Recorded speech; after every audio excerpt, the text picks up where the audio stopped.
So going to BlizzCon right now, South Korea is absolutely the favorite to win it all, but you take a look at the USA right now, the USA, a lot of people might be underestimating them. Does anybody have a chance? South Korea? No way. Team South Korea has been seen as like this mecca of competitive gaming. It's reasonable to say that it's going to be very, very hard to find a team from the Western world that will put them through their paces.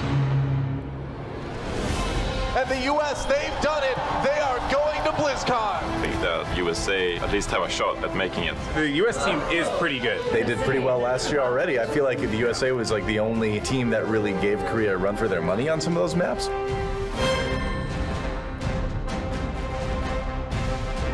I'd say stylistically, we're very aggressive as a team. We always looked at make initiations and make plays to, take control of the fight very quickly and aggressively. That's right. Oh, but he gets cut down by Jake. Teams like South Korea just have stronger individual players, stronger team play. They basically are running the table on some of their competition. It's all about coordination. Every time we go, we're all in as one or we're not in. In our practice against other professional teams or other national teams, we've been really, really successful. So I think we have that expectation of ourselves that qualifying for BlizzCon is, sort of the baseline. Our real feeling is that we really want to go all the way and, take it to the grand finals, if not win the whole championship. I definitely think we have a few teams that could dethrone South Korea. I think Team USA is really bringing their game right now, and we have a huge team out there that's cheering them on, which is really awesome. I would say for us, victory is everything.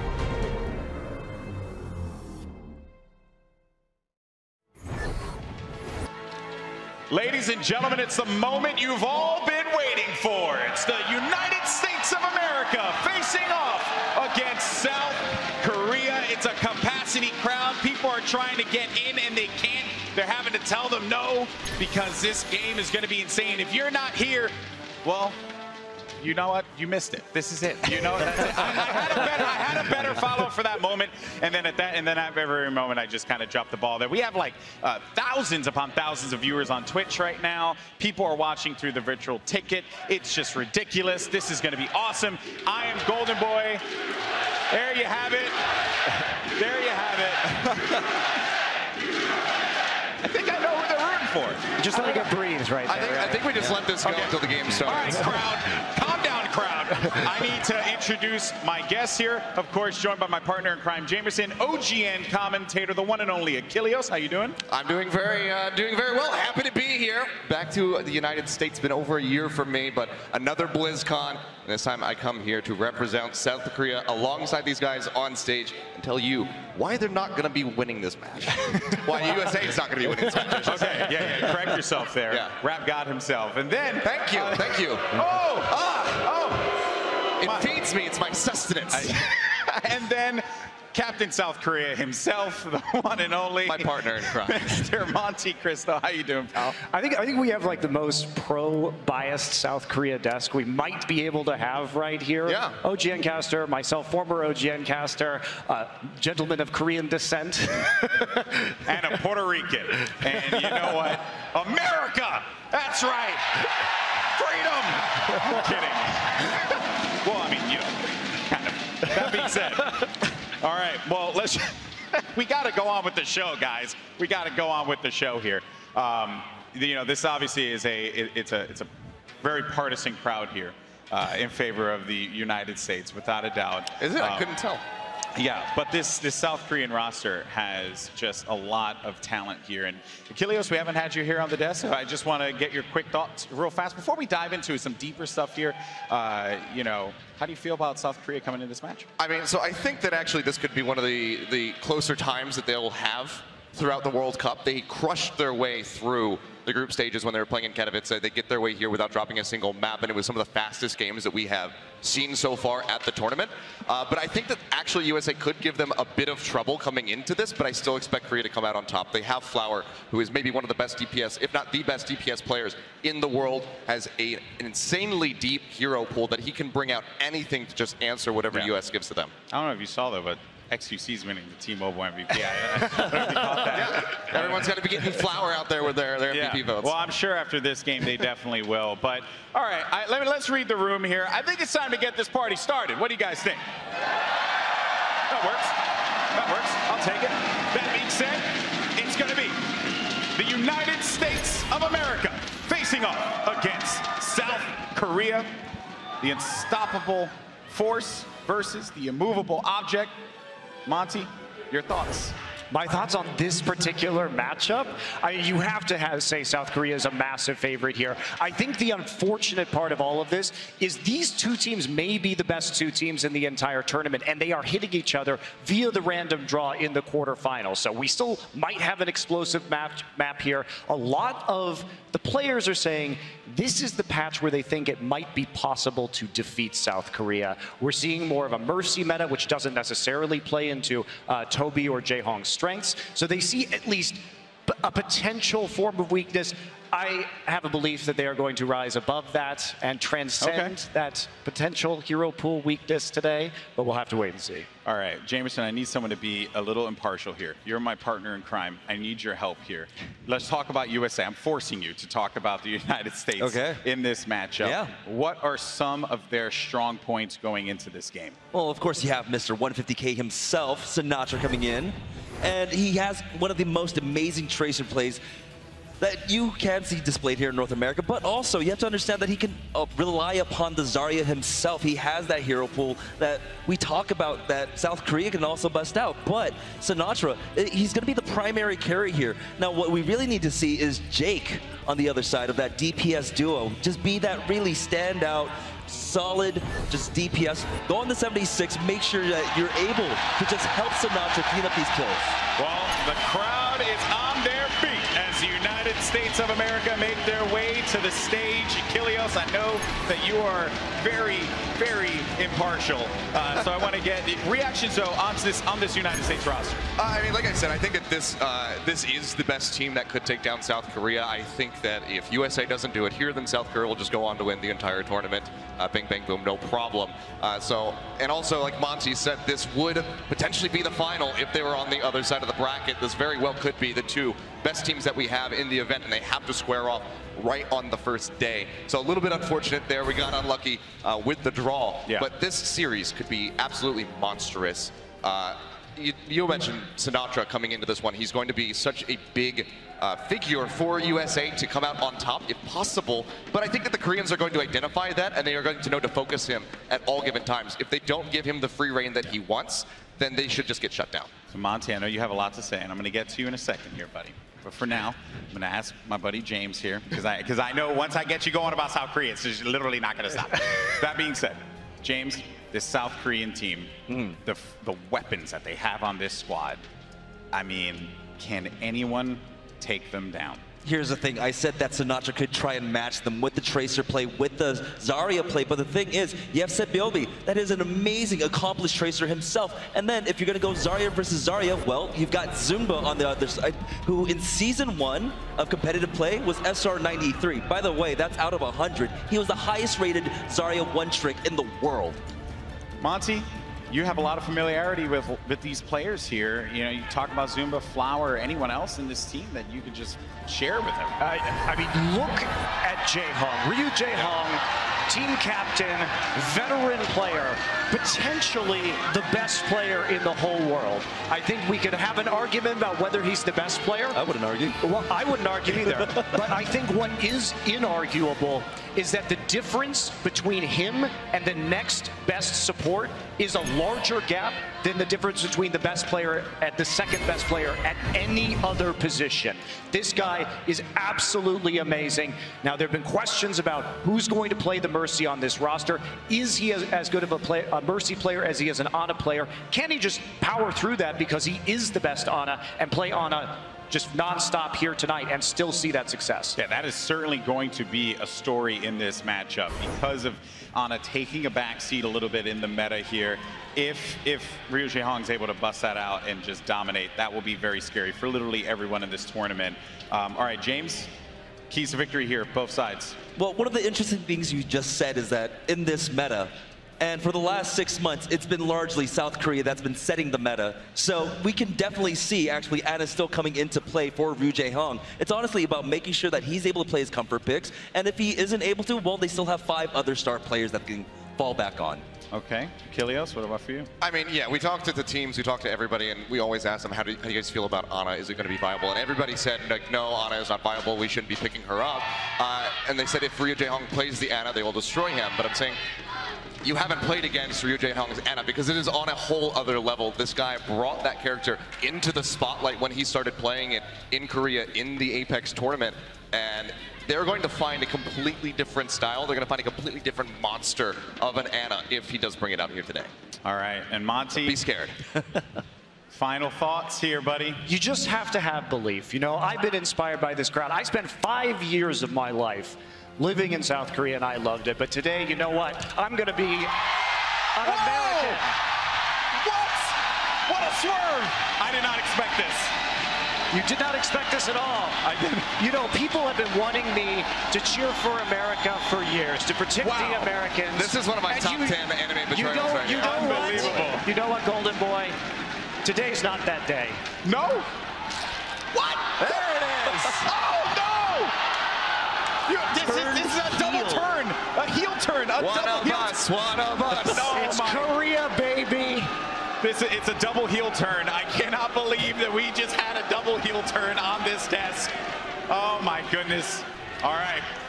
Well, that's it. Guys, I need you to make some noise. It's time to get into the game. It's USA. It's South Korea. It's going to be a slobber knocker. And let's send it over to your casters. Thank you, Golden Boy, and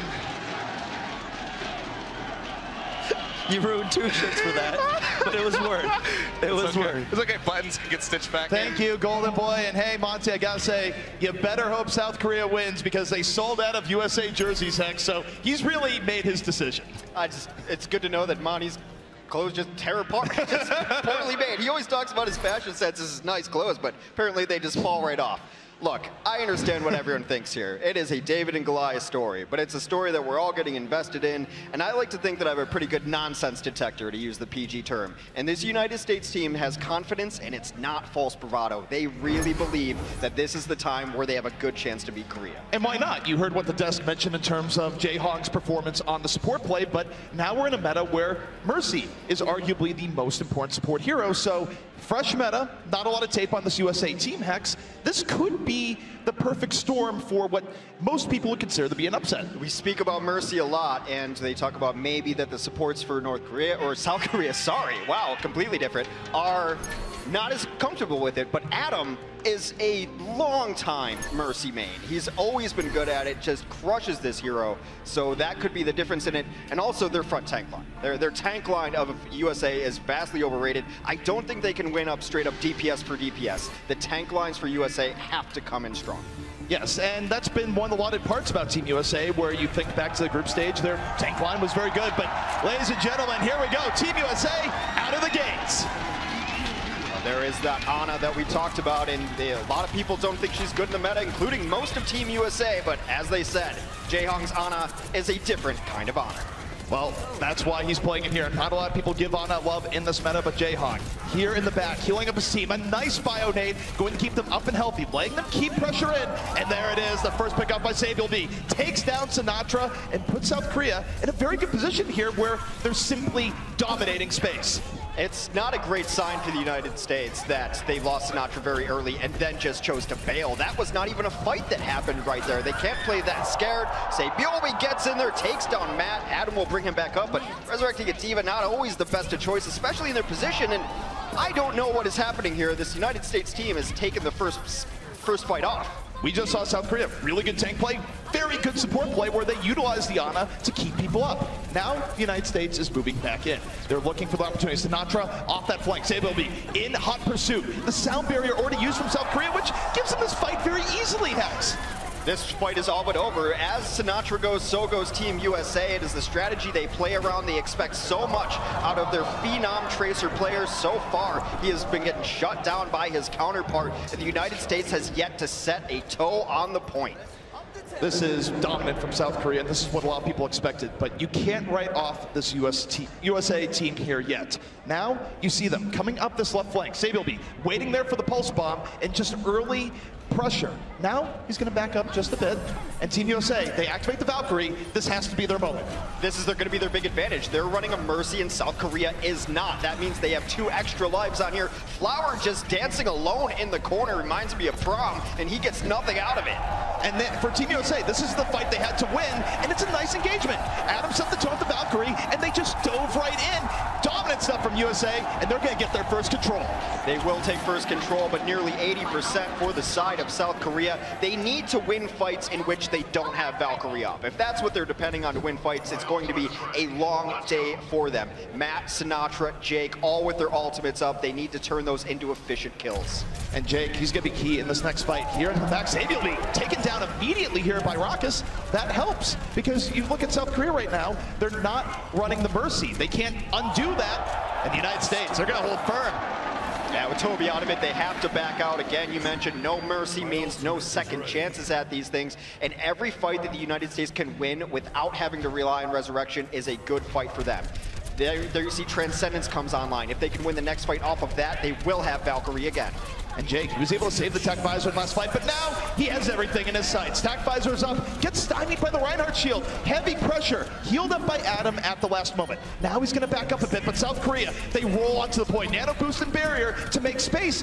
And yet, the USA, they were able to disengage really well here. They're still very much in this fight, and Adam might be flying with the Valkyrie in just a moment.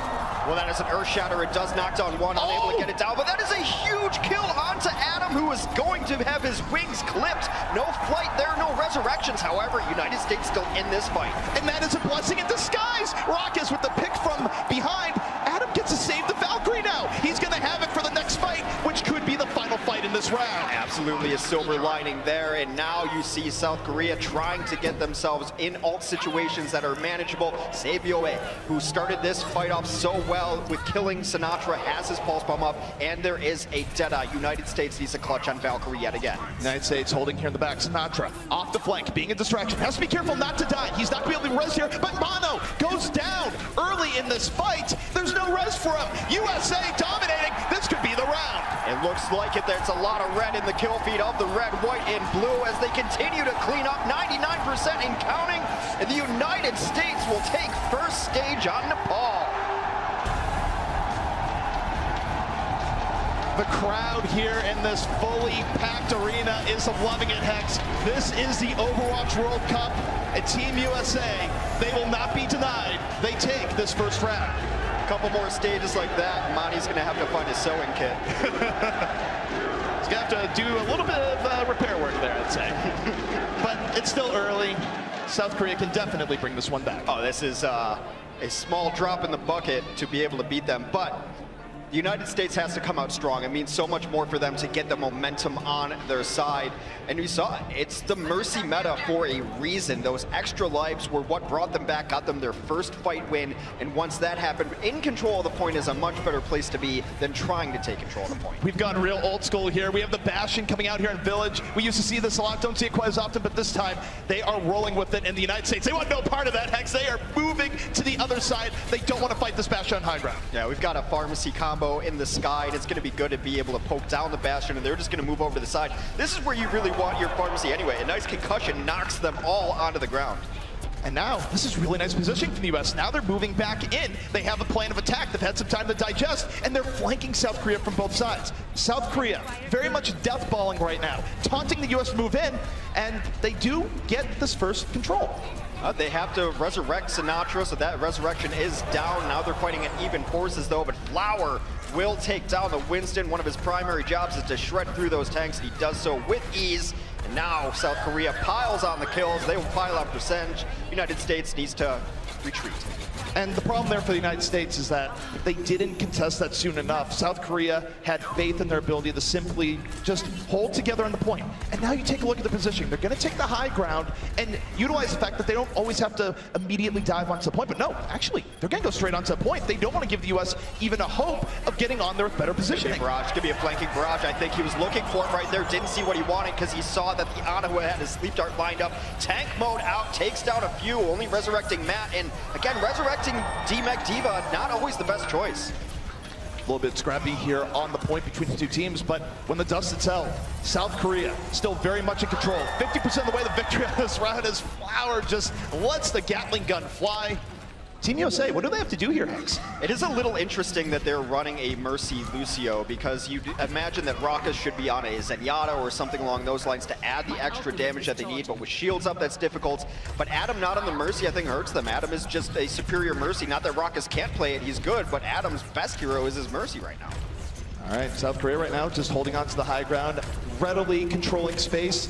United States are going to have to clutch on the sound barrier here. Adam does get the barrier up. Hasn't used it here just yet. They're healing up Matt. They want to go in at full strength, but oh, Jake gets picked off. That is brutal. They might be able to res it up, and they are going to res it as they move in. The barrier's been dropped, but so far South Korea not too damaged. However, now this dive is moving forward. Well, they are going to take down Flowers, so that is a big problem out of the mix that they don't have to deal with. Zumba's got his grab. He does catch a bunch in it, and the pulse bomb comes in. Big bang. You can't res all that death. That's a little bit too much, even for Rockus there, and now we're in overtime. South Korea, much more dominant in the stage. They had a game plan, they executed, they controlled space. We're going to round 3. A tale of two stages indeed. United States on both stages seemed a little bit hesitant, especially when it came to first fights. They lost people early, decided to retreat instead. But all this one stage, all the momentum can be gained from it. ZP, this is one of my favorite stages in all of Overwatch. We are going to the Sanctum. Rumor has it that Mondada's gold is down there somewhere, Hex. You can't just say something often enough that it becomes lore. I refuse to believe it. Rumor has it, it's your rumor. You're the one who made up this rumor. I am the one who made up this rumor, but there's designers listening. Look, he had secret gold down there. That's why all that went down. But Hex, the time for lore is over. The time for round 3 has begun. USA, South Korea.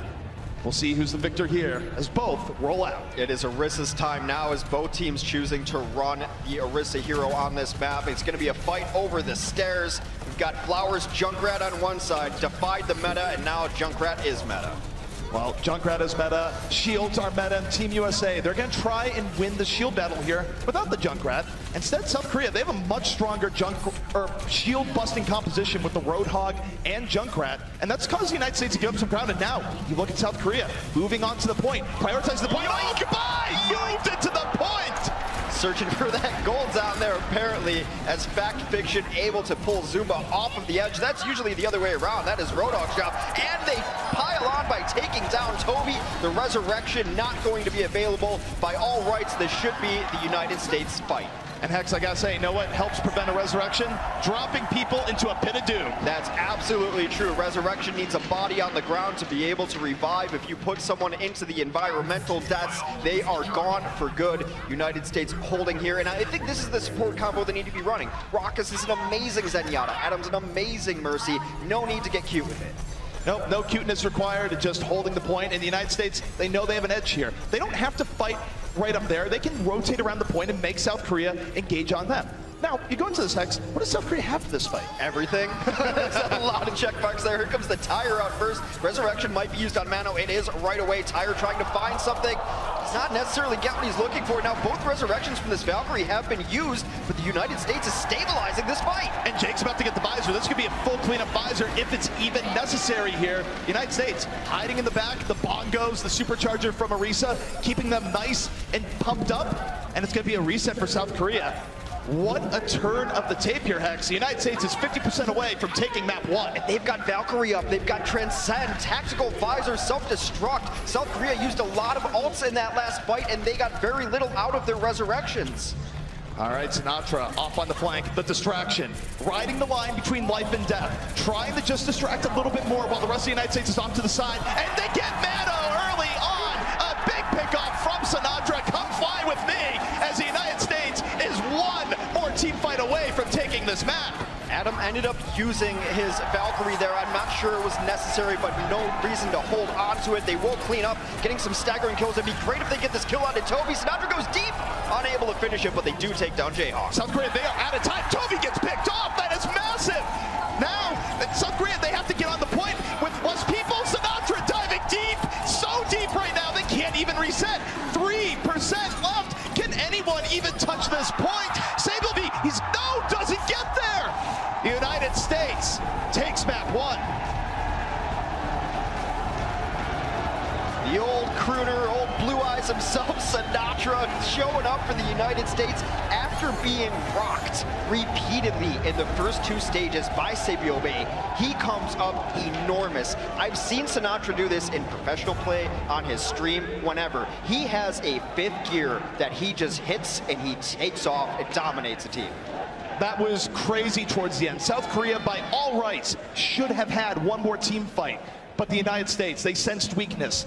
They went in with unbridled aggression, and they were able to take that. But guys, this set is just beginning. We're going to take a quick break. When we come back, map 2 will be underway.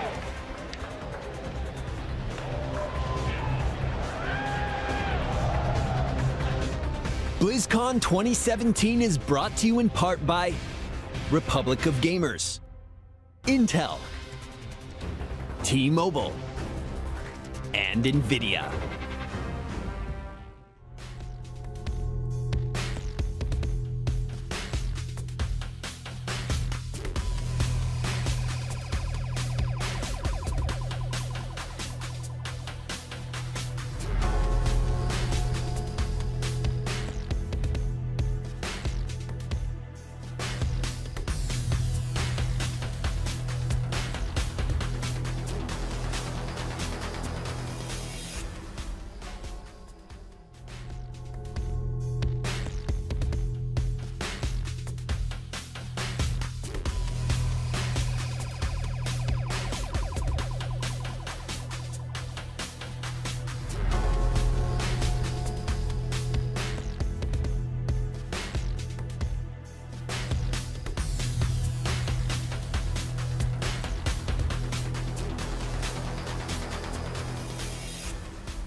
We are back with the Overwatch World Cup 2017, and Hex, sometimes giants do fall. The United States striking first blood here against South Korea. Gonna need a couple more stones in that slingshot though, because it's not over yet in a best of 5, and we've seen how teams can wake up.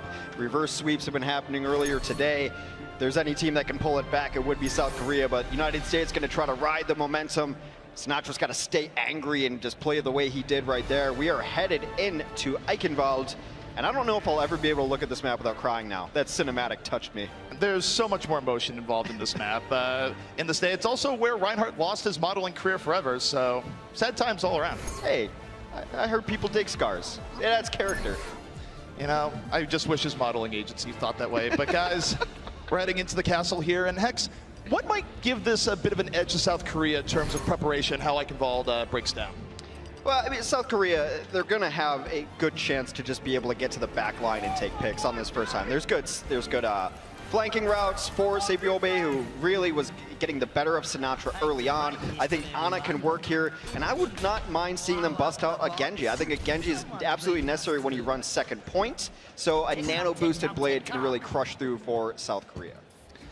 All right, South Korea, this time they will be rolling out the Mercy. Not a lot of differing from the meta here, and they're going to be going with the Pharah, where Flower is going to have multiple avenues of attack available to him, and it's going to be up to really just Jake, actually, to try and shut it down with Cool Mat, where Junkrat can be surprisingly decent anti-air at times with his recent changes.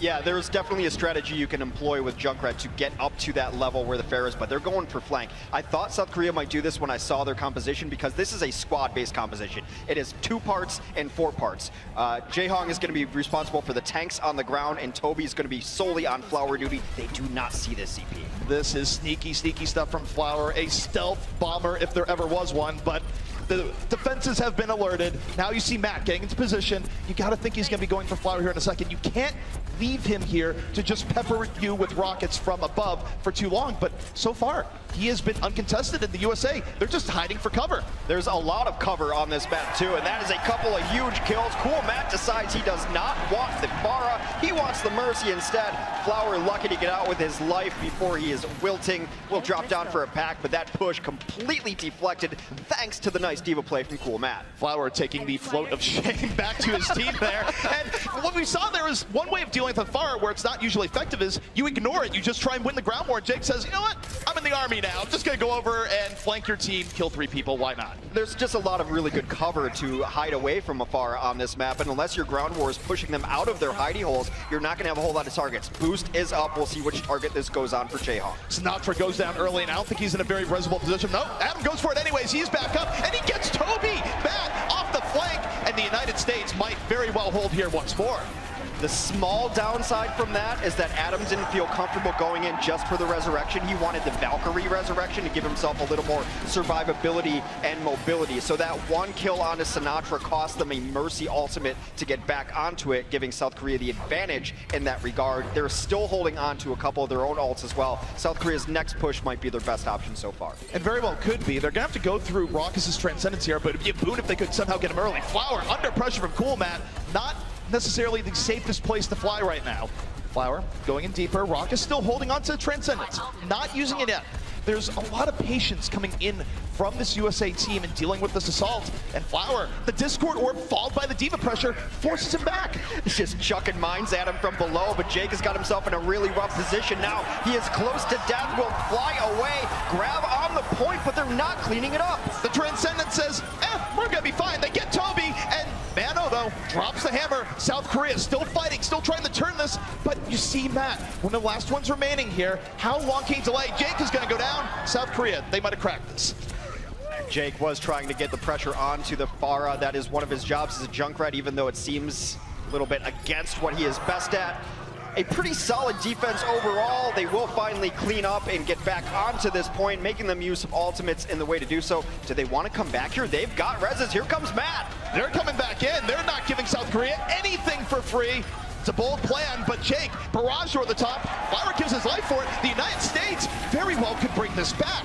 However, with the resurrection coming in from Toby, they've at least made South Korea invest the Valkyrie, but that should now be South Korea's point. That was 100% worth it, in my opinion, to come back, because if they don't invest the Valkyrie, they might lose the fight, and now you flipped the ultimate advantage, most importantly, the support ultimate advantage in your favor. Adam sitting at 78%, Toby at 0. What Valkyrie gives you is essentially 2 more lives. It is an 8v6 when that ultimate is up.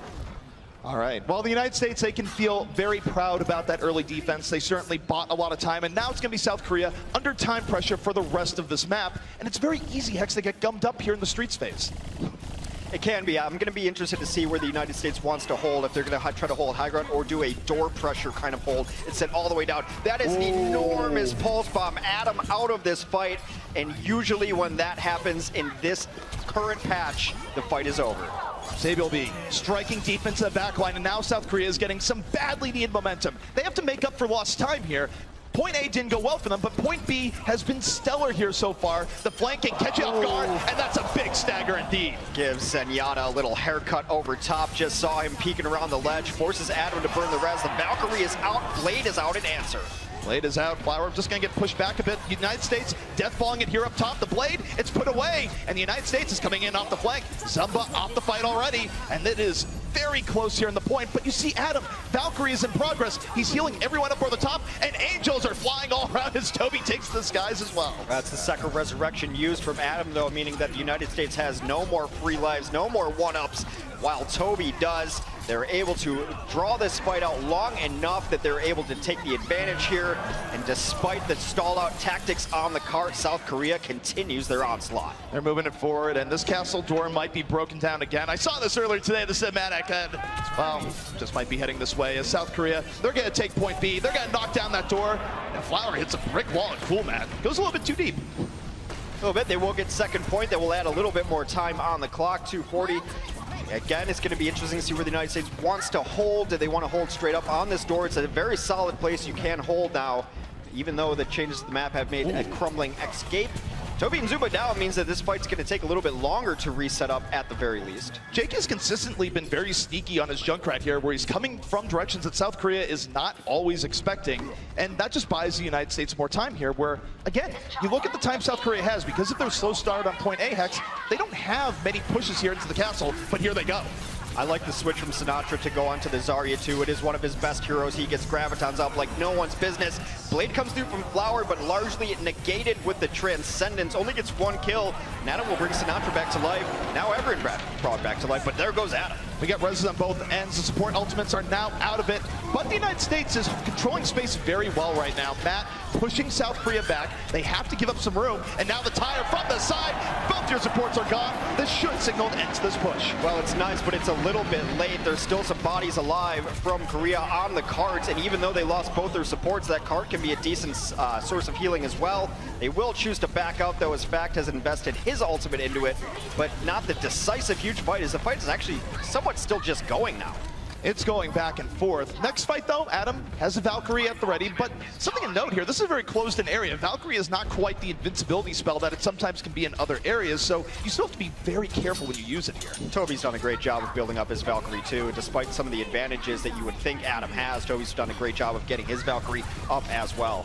All right, well, South Korea taking another crack at this here. They almost have the Transcendence up. Zumba goes down early. Fact gives his life for the pressure, but is brought back up as the United States. They sense weakness. They move right over. And finally, Jake puts an end to Sabiobi's 20-player kill streak, which is nearly unheard of, even with resurrections. Back to Jake will just camp right outside the door. US seeing if they can get anything going there. And we are at 30 seconds, CP. And don't forget, Sinatraa, he swapped here to the Zarya's already almost built up a Graviton. Hex, how important is this here for this final fight? Graviton is a fight-winning ultimate, period, end of statement. And that's where it is, where Sinatraa, he's gonna have this grab up. South Korea has to play this perfectly. They might have the Transcendence, but you can still be critically wounded while stuck in a Graviton. Will the USA defend this castle? Sinatraa holding in the back.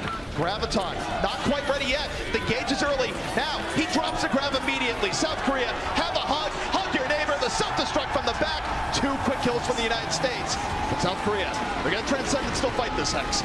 Transcend out on both sides as they look awkwardly at each other. Here comes the Valkyrie undoing all of that Graviton work. Teams at full force now, and Flower dashes through, cutting up the supports. South Korea continues to push it overtime. Toby turning the tides, the double resurrection. South Korea endures the Graviton, and now Zumba might have the victory Graviton of his own. Still very much alive. The United States getting staggered. We're in overtime, Hex, but it doesn't matter if Zumba lands a great grab here. They could get locked in the doorway here depending on where this grab wants to go. It's one of the only ultimates on the field. Adam nearing his own Valkyrie again. Sinatraa just used that grab at 66%. If this drags on, he could have his own grab. All right, Zumba, the man of the hour, drops the Graviton, gets the Team USA tanks in it. Is the follow through going to be there? Matt, damaged, but not dead yet. Able to back out to a safer spot as the pilot Diva. And now, both teams looking to contest the card. It's delayed from the United States. Sinatraa not going to get a grab because he's blown right up. Resurrection, though, from Adam in progress. Both tanks back into the fray. That Angel of Mercy has given the United States a chance to delay this out a little bit more. Flower looking for a little bit, not finding everything he wants, but Sinatraa dies for about the 3rd time in the last 10 seconds as they continue to push. It is all South Korea in that kill feed. United States looking for a miracle they will not find. Korea finishes out, Eichenwald in overtime. They breach the castle walls, and finally, they conquered the castle at the very end. However, for the United States, they were able to draw out every last second on the clock, which means that not only do they have a victory condition just by saying a better time, if that time is over a minute, South Korea wouldn't even get an attack in extra rounds. So the United States still has plenty to work with here as they go on an attack of their own. It's not a terrible result at all, very difficult to tell what's going to happen there. So, it's just frustrating because you thought the United States had that, but South Korea is so good at disengaging. Toby was out of that. They knew that that ult was up. They had to have the gut sense that Graviton was going to happen, and it's a great job by Toby to stay out of that mix, out of that mess, and undo all that damage. Then to ride the wave of that momentum of new players up, get their own grabs, get their own ults, just a really beautiful positional play from Toby. And the thing there too is that Sinatra's under pressure. South Korea was really pushing it hard on the United States before his graviton, so he couldn't sit there and cherry pick the perfect graviton that would include the Mercy. He just went for it and hoped that they would kill the Mercy later. You know, I think he could have, though. They didn't have a diva. Yeah. He could have just heading off to the side. You have your own barrier. You've got support. So there was no diva that was going to eat it up. I don't think he was really pressured into that grab as much as we may think. But I think he could have just picked the perfect time to make sure, if I only get the Mercy, this graviton is still worth it. But that is neither here nor there. Other side of the map yet to go. All right, and we see the United States attack preparing, taking form. But Hex, while that's going in, what are we seeing from the South Korean defense? Well, looks like they still believe in Ana, one of the few teams that does. And Toby's going to stay on this Mercy. And Mercy you used to only see with a Far player just to get the vertical escape. She's got her own wings now. No need, as Flower's going to just take the long distance damage of Soldier 76. Speaking of having wings, don't tell Junkrat that he can't fly. He is more airborne than I think he's ever been with recent changes. And Jake, his goal here, get damage over the top, crack some shields, and whoa, what a concussive mine. Scattering South Korea and giving the United States more room to work with here, Hex. Junkrat can fly in the same way like Wile E. Coyote can fly. It's not graceful, it's not beautiful, but he does get some airtime. I mean, I would say his products are much better than that. Whatever his source is, it's way better than Wile E. Coyote. But Jake right now, not a lot of pressure on him, but he's doing a lot of damage, certainly pushing South Korea back. No early pickup here, though, just yet. South Korea is still enduring. Taking a nap is Jake. He will get cleaned up and forcing out the resurrection. Flower takes down Cool Matt on the other side of things. Jake just gonna hoof it out of there. They decide to back up a little bit. Adam retreating as well. So using the resurrections and then retreating, it's fine because Adam has Valkyrie up, so they can make a very concerted push here next. That was one of the highest level poke battles I think we've seen all day, where both teams had a very good plan of dealing with each other. The United States, great positioning early on. South Korea, though, they didn't panic. They just backed out, waited for their opportunity, and off of the sleep dart, that created what was the opportunity. However, Sableby taken down immediately here. This could hurt. It should force out the resurrection. You wanted your Tracer in here. Jake is going to use this tire to try to get the Mercy, and he does! Toby down, no resurrection on the table. Swing back coming from South Korea, though. But there's Adam. Both heroes coming back up into the fray. A clear numbers advantage for the United States. They got the Mercy. South Korea didn't. And now this might be leading to a first point capture, as it might be all cleanup from here. Jake's just going to fly to the skies, take the upper echelon there, and be able to take down two. They clean up, will attack first point with 2 minutes left on the clock. Very similar times for both offenses to capture this first point. See what kind of transitions we move to on second point. The United States is working with a bit of a time advantage by about a minute to a minute and a half, I would say. So this is not bad for them here so far. However, you have to deal with the South Korean defense in the second, where they've been very good on that stage in the past. They do make a few changes. Jae Hong has gone off of the Ana onto the Zenyatta, which might be a little better for this vertical-oriented map here, where Ana doesn't necessarily have the sight lines. But now you get your Tracer, the Orb of Healing, let her just go do whatever she wants. And it seems like United States is sticking on their composition that they're on so far, so no changes from them. And remember why teams be this aggro, what we just saw from South Korea there, is that you were trying to bring out ultimates from that early area, but the pressure wasn't really well coordinated. South Korea wasn't all in at the same time. The United States just broke through, and as a result, they get through that archway very quickly here, Hex. And South Korea, they have to find some time to reset. Fact Fiction and Cool Matt are doing a really interesting job of just scouting the high ground without committing to it. But wow, Mano sees an opening and just leaps onto Adam. They will commit a tactical visor to this as well, just to ensure that this fight is over. South Korea now gets to choose wherever they want to defend. That was very good coordination, where that wasn't all Mano. You had the poke damage coming in from the Mercy over the top, did just enough for the leap in, and you lose your Mercy, you lose the push. The name of the game so far. We do have both Mercies with their ultimates up. Jake a little too big for his bridges. It feeds them a mine, but gives his life up for it. Meanwhile, both teams have used a single res. Here comes a big tire. Well, tire's one good way of making run scatter, but not quick enough. Able to take down Jae Hong there. And of course, he's going to get brought right back up. Still, it gives the United States a bit of an edge in momentum as Jake on anti-air Mercy duty, as it were. Junkrat over the top. Sableby, he's out of there. The United States now working with a definitive advantage. The Junkrat buffs have made him absolutely a terror for tracers. His second concussion mine always at the ready, able to do so much burst damage. I think Tracer's death rate in the last season went up by a magnitude, and a lot of that is due to the Junkrat play. United States pushing very well here. Some stall-out tactics with the Primal Rage on the card, but eventually you think the US should be able to push. One more fight will happen outside of the gate. United States, they're not quite to point B here just yet. Plenty of options for South Korea, Hex. You take a look at the Transcends. That alone, if they use it correctly, could give themselves a big advantage. United States can counter with it, but we'll see what South Korea does on this engage. Sinatra trying to get some poke and has to be very careful. The self-destruct will come up over the back, does not catch anyone, but Zumba's now got pressure on the cart. Pressure is on the cart. The Transcend's out from South Korea, but they don't get any kills after using that there. But somewhat evened here. Flower off on his lonesome here to the back, trying to go for poke damage. Now pressured by Jake, knocked into the air. And it's a bit of a stalemate there, but the rest of the fight is going on to the payload. They're gonna DMX Zumba, and the United States, they are clearing the space they need.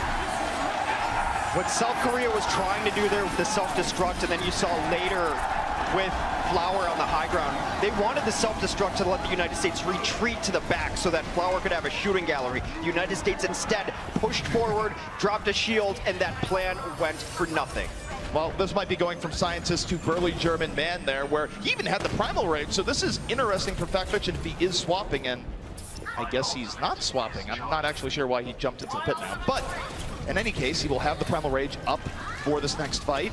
And we'll see if they can capitalize this momentum, Hex, as they still have 2 minutes and 25 seconds to work with. Yeah, Pulse Bomb up for Sinatra. Remember, they have to complete it to the end to at least force out a draw or another attempt from them. On the next side of things, South Korea did finish this map. Now here comes a tire, but so huge, will take down Mano. Insta-res on Jake, who gave his life for it. Straight out that Pulse Bomb. Meanwhile, you have Fact Fiction going deep, still has Primal Rage and doesn't need to use it here. Gets healed up. This is very big for the next fight. And this is the danger zone for South Korea, because if they don't win this next fight, the United States will almost certainly be taking Eichenwald. This is great for Fact. He's got Primal Rage. It's a closeout ultimate. He can play Bouncer at the door. If he pops it and just keeps punching them in there, he chooses to hold it for now, maybe using it as a survival tactic. Jake kills Toby. That's enormous. That is huge. It can't be any bigger. Jake off the triple kill, clearing the way for USA. The Fallen being rezzed up by Adam. They're so close right now. Adam in Valkyrie state, hovering above, bringing up the Fallen, healing those who that need healing, and now the United States, they're keeping the pressure on right now in this key moment. They need to kill Toby. Toby is too close to Valkyrie. In fact, falls himself into a trap. Tries to go get healed. He does not. There are no resurrections available. United States needed to close out that fight faster. They did not. They allowed Toby to get back to life, back to the healing out there. He has Valkyrie for the next push. United States will not complete this with over a minute. That was their window, Hex. They had a big advantage in numbers. They had an advantage in ults for a while. Now, oh, that's a big stack. Now they're in danger of not even completing the map. Yep. We are below 60 seconds here, which means they have one good push. And South Korea did such a good job stalling out without using ultimates that now they've got to push into a Valkyrie. There's almost no way that Adam's going to be able to get to a Valkyrie during the remaining regulation time. And now they're just making some mistakes, eating chunk damage through doorways. This is looking kind of sloppy for the United States in the last minute or so. These are mental errors, pure and simple. They're not coordinating right now. They keep just sort of walking themselves forward without a plan, and they've given themselves really just a lack of a minute that they otherwise would have had. Sinatra gets taken down from long range. That can't happen. Here's the silver lining. They've been eating so much damage outside of spawn that Adam has Valkyrie back up. This could be something that works for them. They've got a tire, and there goes the tire. Here comes a tire now in from Flower. Some of the only tires in the universe do damage in Overwatch. Adam has to res Jake. Well, they have to get to the payload right now. The payload was very deep in. 2 seconds, 1 second. Is anyone there? Overtime, it's in progress, but I don't think many people are left here to actually keep this going as South Korea taking down player after player. Coolmat tries to buy some room, and Adam's there, gets the res. Don't know if Coolmat's gonna be able to get back into the mech though. He does, but just as quickly it goes down. It's valiant stall coming out here for the United States, but it's all over here as South Korea's will even up the series 1-1. That window they had on Eichenwald last will be in their nightmares if this series goes wrong for them, because they had everything going right. I'm not certain why Fact didn't bust out Primal Rage right at the door. We had the camera on him. You can just punch people into their spawn. That means that your team's going to have a 6v4 out there, or a 5v4 if you will. but they chose to hold on to ults for the last second. South Korea did a great job of stall out, and that was their window. They were unable to finish the fight quickly enough. No doubt about it. If they were going to shell shock South Korea and put them on match point, they had their opportunity. They did. You can't let a team as good as South Korea back into a game, especially not with how that ended up, where they simply just shocked the US. Absolutely, and then Toby came out, and they understood that Toby's going to have this ready to go, try to get on him, fell right into a trap, and now it's tied up. All right, guys, we're going to be taking a quick break. When we come back, the desk is going to break down that exciting first half.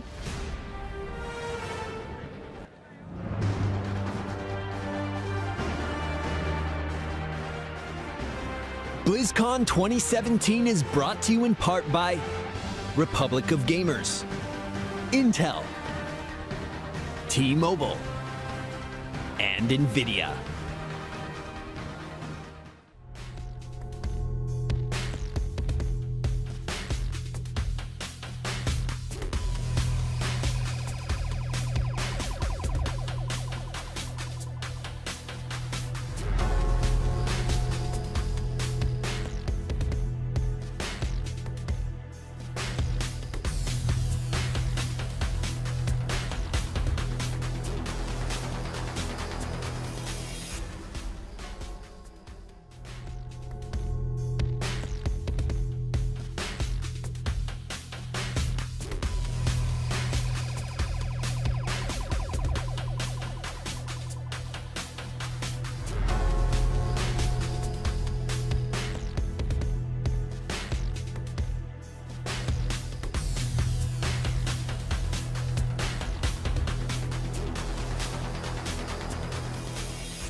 Welcome back, everyone, to the 2017 Overwatch World Cup halftime for the United States of America versus South Korea, and we are all tied up at 1-1. Guys, what thoughts on the game so far? I mean, come on, let's try that again. Are you enjoying the games? There you go. Come on. It's a little lackluster because Korea managed to bring that back there on Icon. Oh, stop yeah, win it, or lose, though, these are exciting games. Very true. But the good news is we are joined by the one and only Seagull. How you doing, buddy? I am so excited to be here right now. So, these games are amazing. You were there last year playing against South Korea, and this time around you're here, you're joining us on the desk, you're talking about the games, and are you kind of glad that you're not having to deal with that right now? Because I wouldn't. I love playing. Yeah. I would love being there, yeah. No, I wouldn't doubt it. I'm just saying, like, I don't know if I can handle the pressure personally. Look at me, I'm all sweating, I'm all verklempt over here. You know, it's so easy when the crowd just chants USA all day. Oh, you see, you know, like, that's just easy. That's easy. You try to get, we got to get the USA chant going. I got one in the middle of the game, and I was super excited. I was proud of myself. It was like in Australia when I got the Aussies going. It's probably not that it's probably not that hard to get the USA chant going. Yeah, even you can do it, and you have a Korean flag draped over your shoulders. Yeah, I know. See? Yeah. Thank you. See? You see how easy it is? Yeah. All right, well, guys, let's talk about the games here. First and foremost, you know, we took a trip over to Nepal, and USA came out the gate swinging here.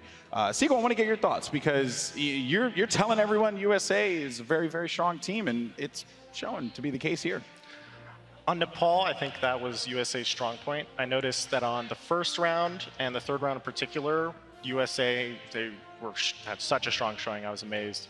The second round, they were caught out a lot by Bastion, but otherwise, you know, Eichenwald was such a close game too. I'm just really impressed by how Team USA is playing because they're playing so smart.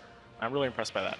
Yeah, and speaking of, James, I know you have a highlight, and I want to jump into that. What do you have for me, buddy? Yeah, honestly, it was basically the tipping point of the match where US, they almost had the hold on third, but it came down to just milliseconds, and Korea's understanding of how to work around some of the ultimates that they knew America had. So if we go into this highlight here, we started off Sinatra, he's got the graviton, he goes ahead and throws it down. Flower and Mono are both caught in it, but they don't use the Transcendence, which normally people will react and say, yes, I need to trans this to keep them alive, but the burst damage is there, so they don't use it. Instead, they use it here to make sure they cover Toby, who's coming in with that Valkyrie, to make sure he gets the double res safely into this.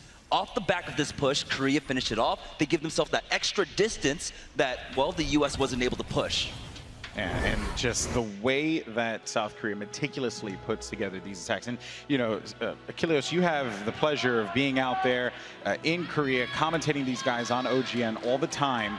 Is this like any surprise to you here? I mean, not at all, actually. I mean, the cohesion and the synergy from the Korean players is one of their biggest strong suits that they've had, and that's why they have, you know, surged to the top and why they have been able to take down the Western teams that have come out to Korea to compete in the Apex tournament. So that is always something that I've been expecting from them. But like Seagull kind of mentioned, actually, USA has been stepping up in that regard, and they have been communicating and playing well as a squad. You know, the one moment comes to mind, we kind of were talking about it during the game. In Eichenwald, during the attack trying to go across the bridge, they actually just kited back into the castle and held the choke point with the Junkrat instead of kiting back across the bridge. Because they knew that if they were in the open, they could just get picked off one by one and have those staggered kills come through. So they would have to wait for the respawns, and it would buy more time for Team Korea. Instead, they kited back indoors, played that choke point beautifully, and just made sure that everybody stayed alive, and anybody that from Team Korea tried to go in there, they would kill them. Make sure you don't drop your flag. It's, you know, it's just falling off, but it's, you know, it's just good. Keep it on there. We'll you know, you got to keep it going, right? Seagull, they talk about the cohesion and the teamwork of this South Korean roster, but for the United States, it's very clear that they have put that work, and this is like an awakened team. Because if I'm being honest, coming out of Santa Monica, I was impressed, but I wasn't on board. And there was just something about the way that they were here when I had a chance to speak to them at BlizzCon. They just seem to be on another level mentally, which was crazy. Have you had a chance to talk to them at all? I've had plenty of chance to talk to them. So far, I think the group of players they have and the chemistry they have, they aren't fazed by a pressure that most other players are. They feed off of it. The more pressure there is, it seems they just increase their level of play even further. Yeah, and it's bananas to see that ceiling kind of break out, and I feel like we're seeing it. No matter what happens here, not only, and USA is coming out, so, you know, there's that. Not only are we all being treated to an incredible game of Overwatch, but I also think that the level of play across the board has gone up. James, I'm sure you can agree with me on that. Like, think about a year, Overwatch World Cup last year to this year, and it's insane what these guys are doing now. I mean, right now on both sides, from Team Korea and from Team USA, they are playing out of their minds. Fact Fiction is keeping up with Mono, one of the best tanks in the world. Rockets is keeping up with Jaehong, and that was not something I was expecting coming into this, but they are definitely rising up to their opponents at this point. It's been beautiful to see some top quality Overwatch here, guys. And you know what else is top quality? It's a T-Mobile. That's right. Guys, you can go out there, vote for your favorite player. Use that exclamation mark in the Twitch chat, by the way. Exclamation mark T-Mobile MVP, and then use the battle tag on Twitter, hashtag T-Mobile MVP, and the battle tag there as well. Vote for your favorite player. Currently, XQC is dominating the competition. I'm sure many would like to vote for you, Seagull. You know, like if they given the opportunity, you'd probably be winning this, you know. That's it. XQC, I'm throwing the shade. That's it. Thoughts? I think I'd vote for XQC. Oh, yeah. Look at, come on, you guys gotta stop. He's so modest. You gotta stop with this, you know, like we can't give him more votes. Anyway, also, we do want to update everyone here at BlizzCon, and also for those of you guys on stream as well, that, you know, we happen to have gone a little longer than we initially thought. So today we were supposed to get, I believe, the quarterfinals and semifinals, and then tomorrow was just going to be the medal matches. Unfortunately, that won't be the case. So this is the last match of the broadcast. So that means, oh, you guys got to bring the thunder. I need you guys to bring the thunder and the thunder sticks, depending on, you know, your choice of thunder bringing. You know, Achilleos, you have a thunder bringing technique? I mean, if you want to be louder, the cheers, they're not really as strong as I would have liked. The cheer was a little bit weaker than USA on Eichenwald right there. I think they could step up their game and they could be really loud and make this place really sing and let them hear you from across the venue. So you guys going to give that one more try? Yeah, let's give it one more try. One more try? USA chant, right? That's what we're going to do? Let's do the USA chant. All right, chant. come on, guys. Let's do it. USA. USA. There you go. There we go. I love that audio. Louder.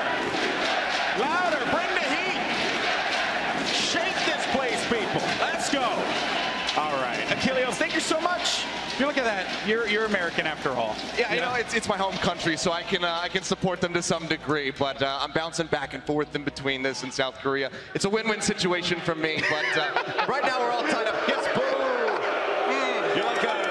You're like a New York fan who roots for the Giants and the Jets when it's convenient for them. I still cheer for the Giants, even though we kind of suck right now.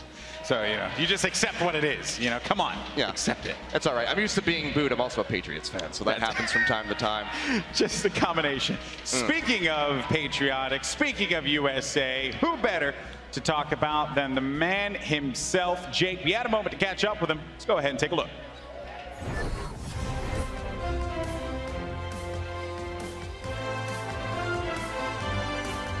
So Team USA has some young guns on their team, and Jake is one of those guys. Jake is one of the rising stars of the North American scene. He's a very versatile player where he's known for playing projectile DPS, but if you talk with Jake, he'll tell you that he plays a bit of everything. USA diving right in, 3-2 in USA's favor here. 3 more, the tactical visor from the high ground. That is brutal as Jake cleans up. As a team, we always looked at, make initiations and make plays to, take control of the fight very quickly and aggressively. Jake has a lot to consider taking his gameplay online to the offline. He's not just playing from his bedroom anymore. I think a lot of players, they get on the big stage and they start thinking about the crowd and there's so many people here, they get lost in all these other things. For me, it's just that focus on the breath, take a moment to be mindful and play the game. We had as Jake creeps to the back, gets the support kill, and the United States takes map number 3. Very confident.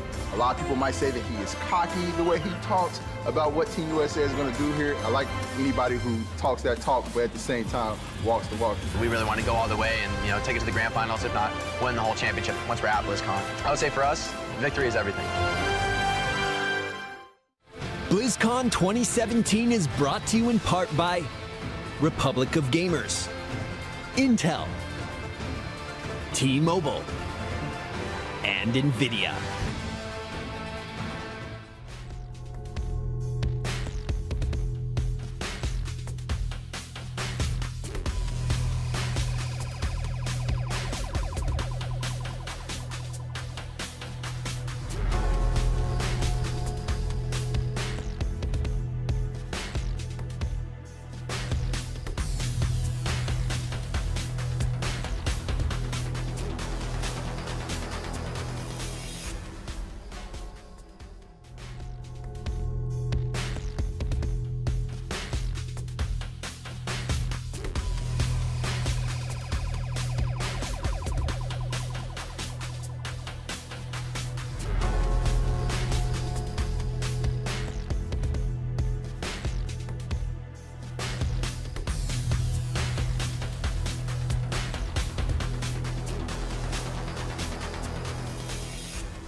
Welcome back to the Overwatch World Cup 2017. We are back in what has been a very even quarterfinal here so far, Hex. 1-1, USA versus South Korea.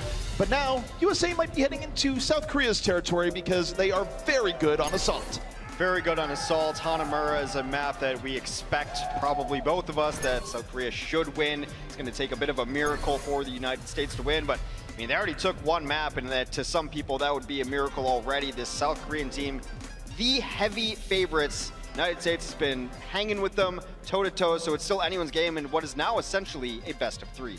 No doubt about it. I mean, you look no further than what happened in tournaments such as Apex, where Western teams were historically a bit weaker on Assault maps compared to South Korea, which really all the teams there embraced this style of map, and I really do expect to see just nothing but excellence here as we move in. It goes back to what the desk said and what the keys for South Korea are and what really defines their play, being coordination, teamwork, and in my opinion, the most impressive has been their patience. In fights that I thought they were lost, they were patient. They knew when they had to go in. They brought it right to the brink of their timings, were able to get the right ultimates when they needed them because of their great sense of timing and patience. Well, now we take a look at the South Korean defense here, Hex, and they are busting out the Orisa here on point A, but also the Roadhog for a little bit of extra poke, but hey, we have swap on the offense.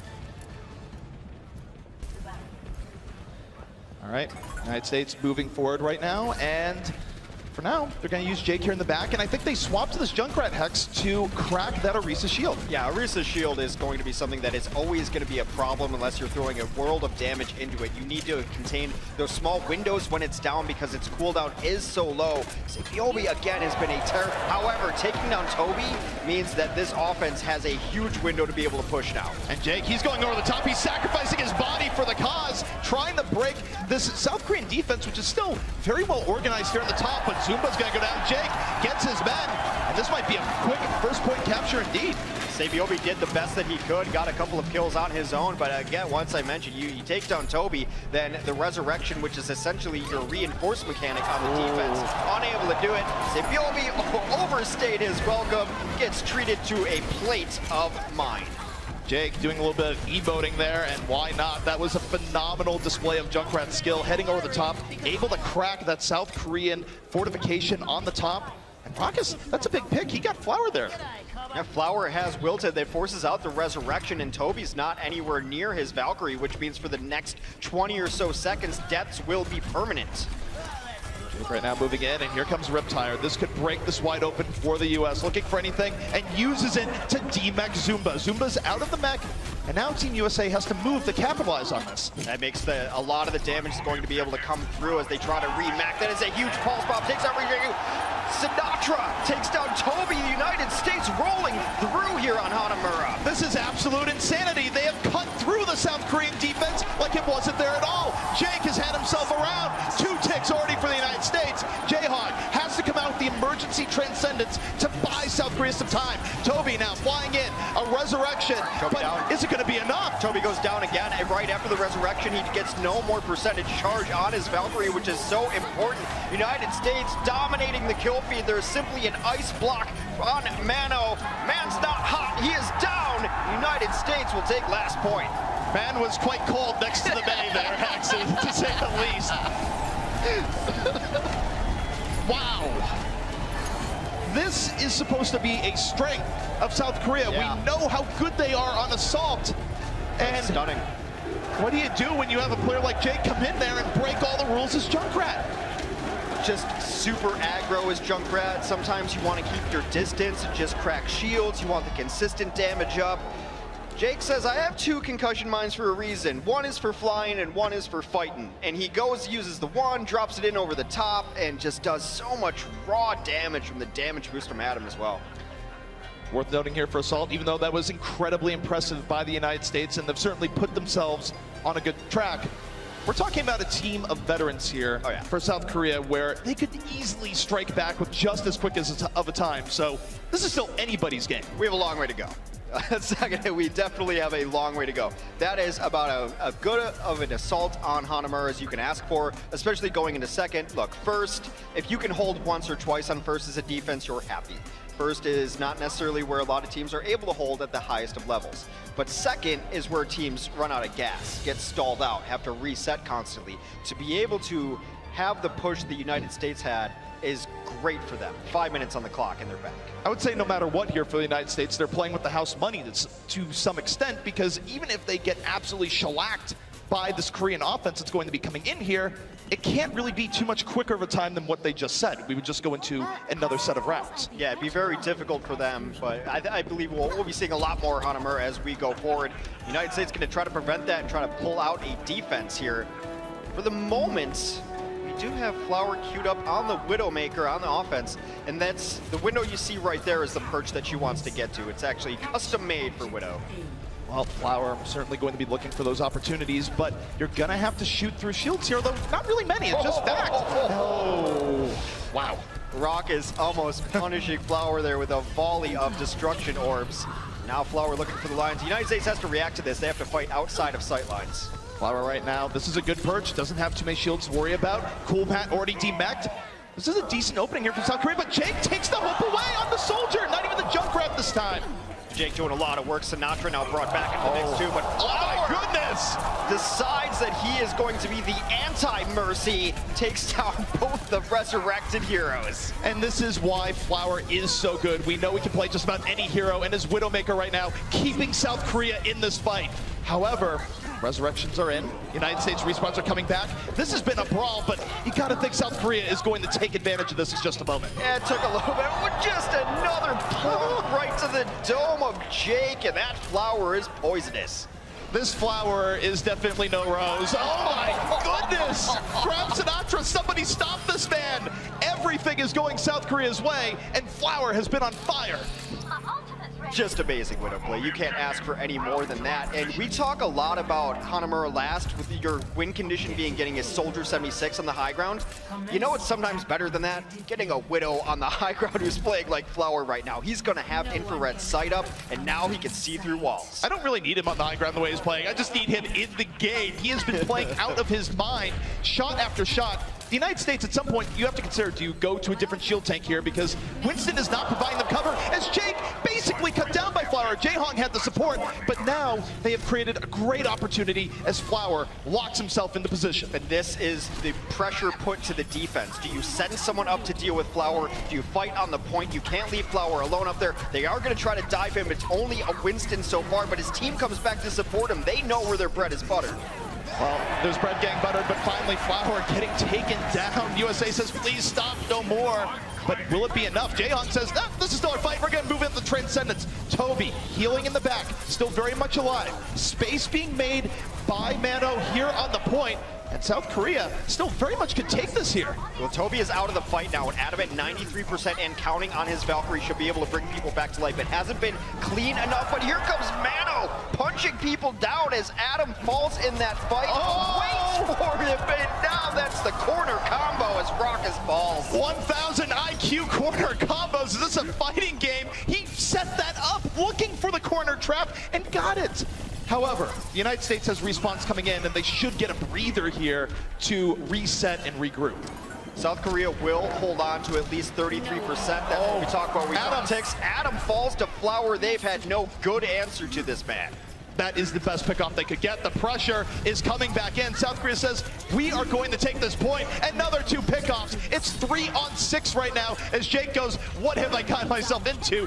Winston on one side, a Widow in the back, and South Korea should be getting on this point in just a moment, but Adam is back in the fight and flying. They're doing such a brilliant job of playing around Flower, though. He's got a Winston there to keep him safe from the Genji. Adam has brought back a couple back to life, but now they have to make this commitment, and that commitment shot out of the sky.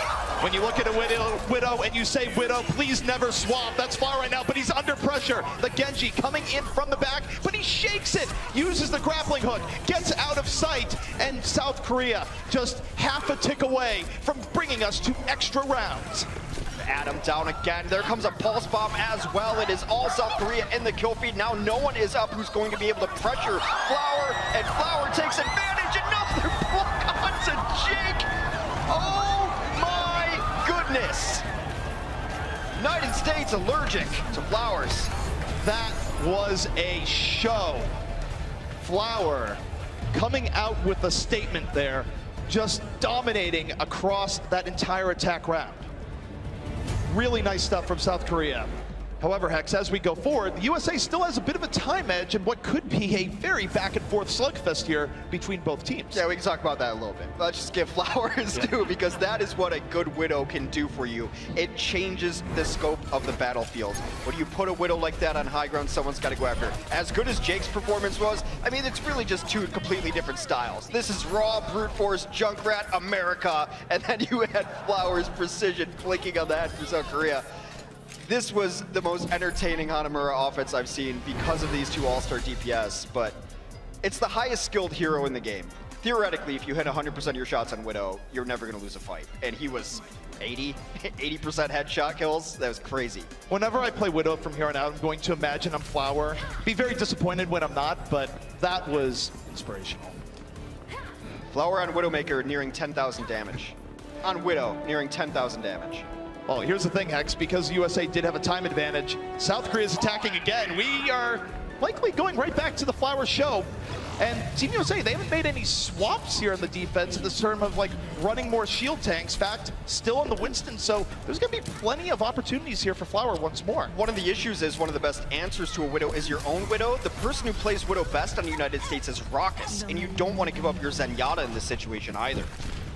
Flower right now looking for opportunities. They did lose Tracer early on in this fight, so he can't be quite as aggressive, but at this point, at least the United States knows who public enemy #1 is. The question is, can they do anything about it? That is the question. They're trying to play out of sight lines. They will take down Mano. That should force out an early resurrection, depending on what they want to commit to this. Mano could just jump back in the fight and wait for regular respawns. It seems like that is the method they want to go with, and I think that's the right choice. All right now, looking for his opportunity, but notice the change from the United States here, where anytime Flower looks down the scope, he's like, where is everyone? Hiding in sheer terror, Hex. That's what's going on right now. It's a smart adjustment for the United States to be hiding out from it. You understand the threat, and if you aren't going to be able to deal with it, fight in a place that they can't hurt you, and that is in the corner right now. You're going to try to send Cool Matt out because you have to at least contest the point at some point in time, and they don't know what angle they want to take to do so. Well, at some point, they're going to have to get back onto a point, but Matt, being sneaky, applies some pressure to the Flower, but just backs out. Still has plenty of a good sight line here, looking for more opportunities and just hitting Fact over and over again. However, he got Primal Rage up. He can use it here if he feels under threat. Valkyrie has been used, and they will double down and use Transcendence at the exact same time. Usually not a good sign. Toby will resurrect, but now the United States, knowing that they just burned several ultimates, tries to take the fight to South Korea. And the United States, even though they've had to give up ground here from time to time, this has been a very good adjustment to what has been powerful Widow play from Flower. And my question is, with 2 minutes left, does he stay on it? No, he doesn't. He swapped to the Genji. United States made the right adjustment, and they know that they can't take the fight to them. The United States is hiding away. They will only pressure the point if South Korea does so first, and then it doesn't really matter what Flower's been doing. So he's on the Genji. We are under 2 minutes. 2 minutes for me is the cutoff of when you want to switch heroes. It guarantees you get an ult on that new hero. That's the time you see a lot of composition switches. We'll see what Flower's Genji can bring. And for South Korea, this is where they're going to be going in a little bit more together here, utilizing the Genji dive, making room for Flower, and they're just sauntering their way onto the point. The United States backing out, more than willing to give up a little bit of room here, and Jaehan gets picked off. That's big. It forces out the res, and Matt gets Toby. He punishes him for that resurrection. Toby out of position, and they knew exactly where he was going to be coming to. When you pick off a high-value target like that, you can almost guarantee the res will come shortly after. Still extremely back and forth from the United States and South Korea as they fight over this point, but Adam uses his res on Sinatra. Adam, if he can stay alive through this next fight, will have Valkyrie for the final fight. This is getting rather grim here for South Korea, where even though we were entertained by an incredible Widowmaker show, they are down to their final minute to get any progress here on first. It's going to be very difficult for them to take this map if the United States is able to complete this point A defense. Flower making the switch at 2 minutes means he will have Dragon Blade up. That is one of their best hopes. They also have the Pulse Bomb. The DPS have to get paid here. They have to be efficient with their ultimate use because the United States is ready to bring people back to life. And Jake, he has the visor in the back. He's going to have it for what very well could be the final fight of this, but Raucus, he's blown up. Adam has to res, but it's a safe position. He's not in danger. Jake taken down immediately. That is huge. Adam, though, has used the Valkyrie, will bring Jake back up. Jake is without visor, though. The visor, it's gone. And here comes Flower, the blade. Long have we waited, looking for anything right now, and taken down by Sinatra. He's brought back to life, of course, Bladeless as well. This is a brawl on the point as it is now down to about a 3v3, fighting it out. Flower will get the dash resets, will come and cut through, and yet again, a great example of patience from this South Korean team as they waited till the last second to resurrect, waited till other ults were out to use Blade, and now they are finding what they need here. They should be able to capture point. This is plenty of delay coming out from Fact Fiction, but at some point, you gotta get out. You have to know when to fold them, and this is a time to fold for point A. However, South Korea is only going to be getting about 30 seconds to work with here, Hex. The United States has a very good victory condition if they can just stem this final push from South Korea. The only ultimates on the field are a couple pulse bombs for both sides, but then Jaehong has Transcend. You just walk up Broad Street, you come up top and then go down with Transcend. They have the advantage here because support ultimates are that important in fights, and Flower, if he can stay alive, 73%, could have a game-ending Nano, or Dragon Blade, sorry. You see Zabelby moving around here to the top, has Pulse Bomb, just looking for the early pickoff, and that's a really good target there to the back. It sticks. Goodbye, Raucus. You're coming back up, but the damage has been done.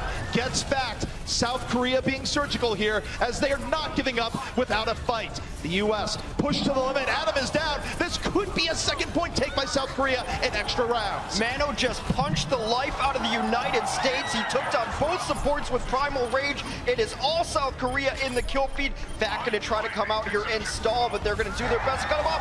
And in that short period of time, their last push, South Korea finishes Hanamura for the second time.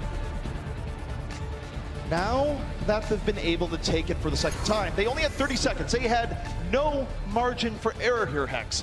But now there's no guarantee that the US is going to be able to come back and capture the map again. 5.5 minutes or no. We saw the power of a team getting a round to make adjustments and how USA reacted to South Korea. And yet now South Korea, this is a very well-coached team. You have to think that they're going to make some serious adjustments to the Jake Junkrat play we saw in the USA attack. Again, on that last push they had onto first points, it was just so patient from them to wait for Jake to use the visor, to wait for the resurrections come up. If you've noticed, the constant theme when both teams have Valkyrie is that the United States is forced to use theirs first. So then they have all 6 men up, they're feeling good. All of a sudden, here comes South Korea in a long drawn-out fight. Here comes Toby bringing them back to life. They wait till the last second to press their advantage, and that has been the killer in some of these late fights.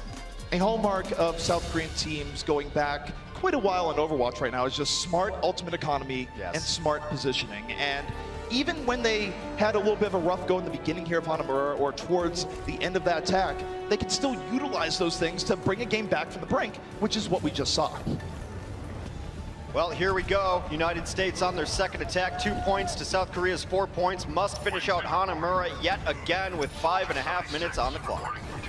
United States, plenty of time to work with here, and I think Jake realizes that adjustments were going to be in play because he's not the Junkrat this time around. He's on the 76. This is a big deviation from how the US ran this initial attack, but it's smart. It's sort of, I know that you know that I know type of situation. Exactly. Sinatra's been doing some scouting. I think they want to move the United States in up to the left side and take the stairway side. That's exactly where they're going right now. Sinatra scouted out where South Korea was and says, the path is clear, guys, come on in. Sinatra just being the distraction into the back line, drawing some attention. The rest of the United States, if you take a look, now they're moving in. Sinatra says, hey, I got 3 people chasing me, maybe 4. Move in. And now they're focusing on Mano, but Mano's able to leap right out. This has been a chess game between these two teams. It's just trying to get the other team out of position so that your mechanics can shine through. Both these teams both so mechanically gifted that it's as well as like a beautiful stick onto Flower. He is resurrected immediately, but there's not enough reses for the South Korea team. US has a man advantage. They have a man advantage. They are putting South Korea in check, that much is for sure. Jake in the corner, uses attack visor, health station, keeping him up, looking for the final few kills, and he's gonna get them as the United States well on their way to taking point A. I praise the patience of South Korea coming in there, but Sinatra was waiting for them to chase him so that they could open up that left side. You knew that's where the United States wanted to go as soon as they put Jake on Soldier 76. It's a great angle for him to sit at the top of the stairs and do that damage. Great scouting, great survivability by Sinatra to do so, get them out of position. A great plan executed flawlessly by the United States. United States now, 4 minutes to work with as they go for point B. It must be a full capture, and they just go for the high ground here, Hex. Fact, moving up, but also having to move back. Doesn't have the support he needs to immediately stay up there. And Jake, he was going on the flank, cut down by Mano. The dive was there immediately, and he wasn't resable, but look at that. They waited for Fact to clear the way before the resurrection came in. Sinatra's got to be careful. Oh, he dies in a pretty rough spot, and I don't think they even have a resurrection to go use on him. However, Jake gets 2 critical kills taking down Toby and Flower, and even without Sinatra and Adam, they might choose to go in to try to get some progress. Yeah, they're using the Transcendence. They should be going. Well, we talked about Jess here, and this is the checkmate position for a soldier. On the top, a tack visor. Oh, the deep in your face. No, that's not checkmate at all. That's just doom. That's what I do when I get checkmate. I just flip the board over and say we're playing checkers instead now.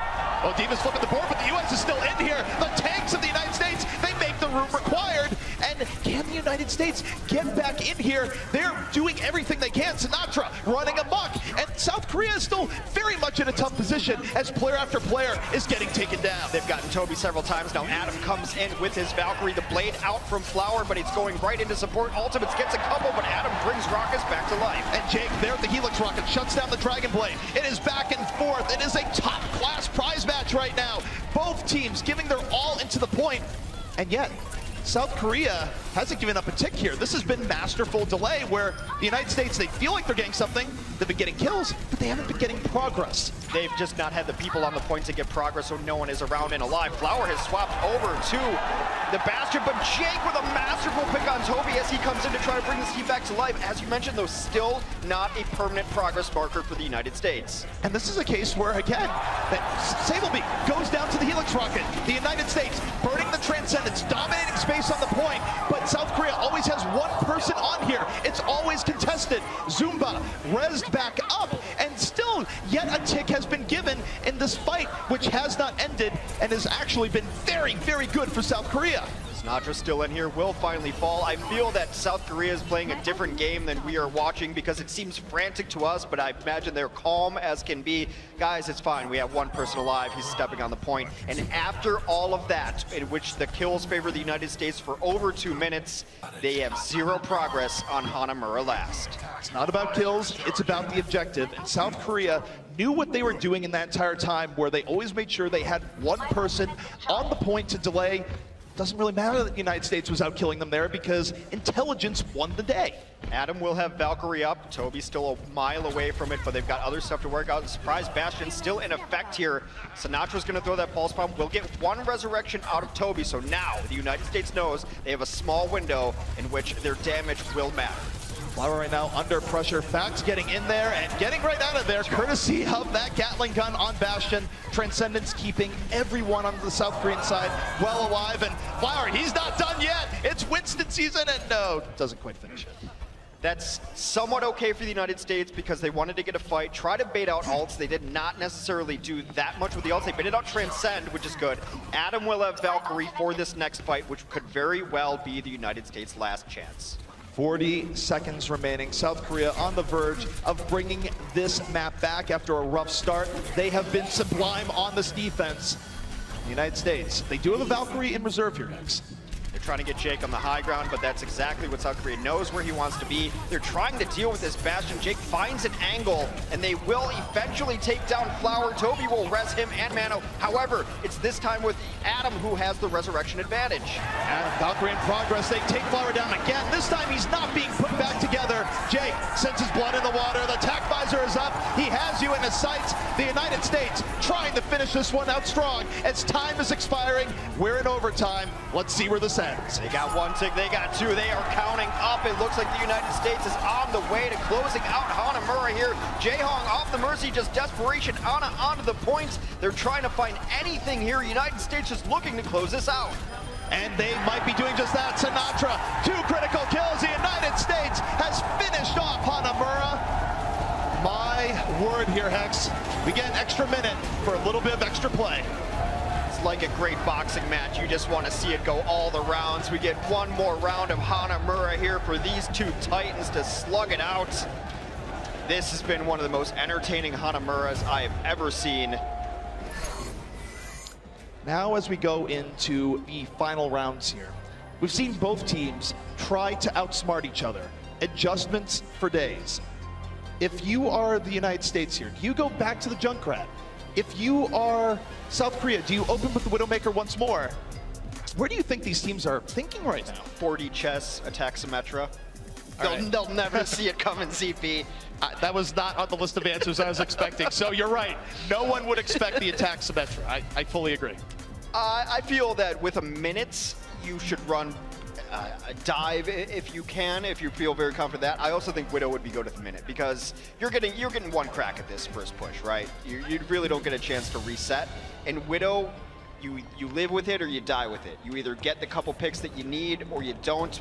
But I've seen what this South Korean team can do, so maybe you run the Widow, maybe you do both. It looks like they just want to run a Genji. Why not? Flower has been phenomenal on Genji, and his pool is such that hit scan projectile doesn't really matter, plays a bit of everything. The United States, they're going to open this up being very respectful of the potential Widow play, but you got to think that they're going to be a little bit more aggressive when they realize that, hey, Flower's on the Genji, but they might not have the chance. South Korea blitzes right in. What a sleep dart.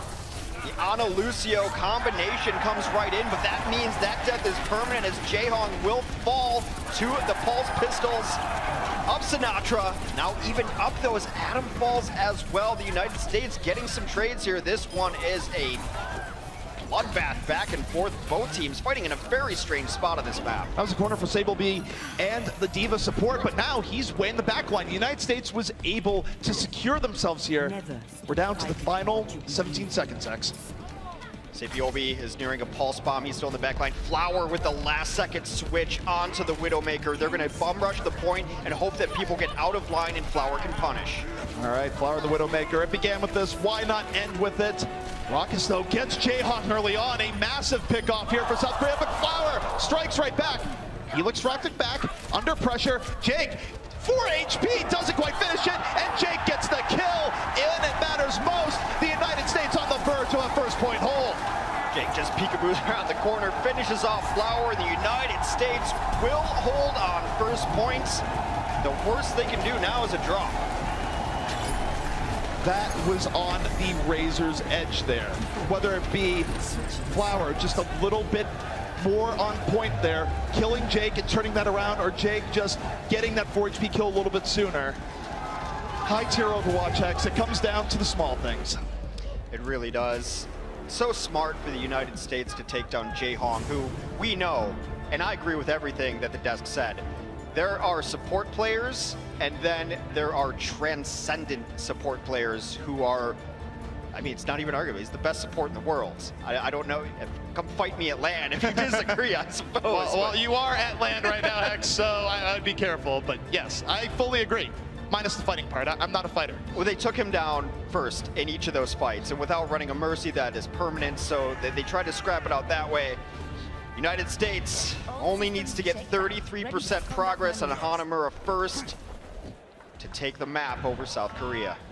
This would be huge for the United States. This is a map where they could take away a strength of South Korea and what has been one of the most incredible Hanamuras we have ever seen. 1 minute left, Hex. Here we go. Well, this is interesting what the United States is on now. I'm not certain they're going to stick with it, but they do have some strats up their sleeves.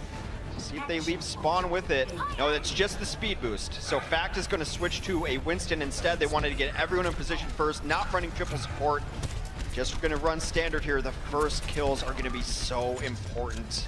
The United States, they might only have one good crack at this. That's why they're moving the speed here. Moving off to the right. They want to give Jake some room to work with. South Korea diving in immediately, contesting them from getting what they want. But instead, Zumba's demech. Zumba's out of the fight. He is brought back up, but the res now on cooldown as Jake is in a very good position.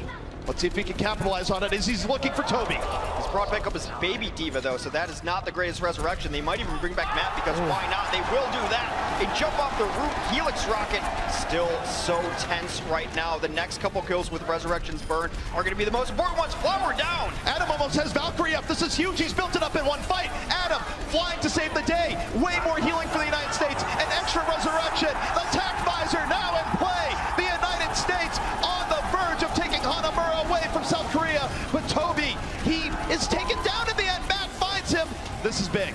Toby did get a resurrection off before he died. Adam brings back Rockus. There comes the pulse bomb. Self-destruct will annihilate Rockus as well, but there's only a few bodies left for South Korea on the point. But Sabioba takes down Adam and Sinatra. What a hero play from the Tracer of South Korea. Flower to the barrage over the top. Could this be a draw? It is. South Korea defends. Are you kidding me? What a game. Just amazing individual performances from the DPS of South Korea. That fight felt all but over. They had taken out Toby on the other side. They'd gotten their Valkyrie up to get resurrections.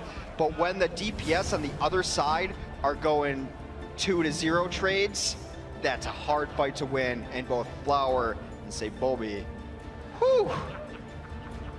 I'm almost speechless at just how close that was between these two teams, where you talk about good Overwatch. What do you have? You have great mechanical play. You have great game sense, ultimate economy, and positioning.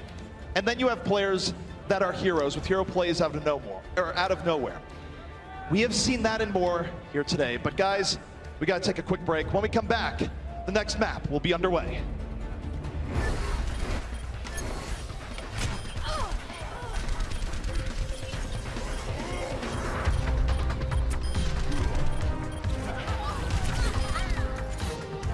BlizzCon 2017 is brought to you in part by Republic of Gamers, Intel, T-Mobile, and NVIDIA.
We are back with the Overwatch World Cup 2017, and I gotta say, Hex, if I had heart problems, I might be on the floor right now, because we have been treated to an absolutely ridiculous series between USA and South Korea.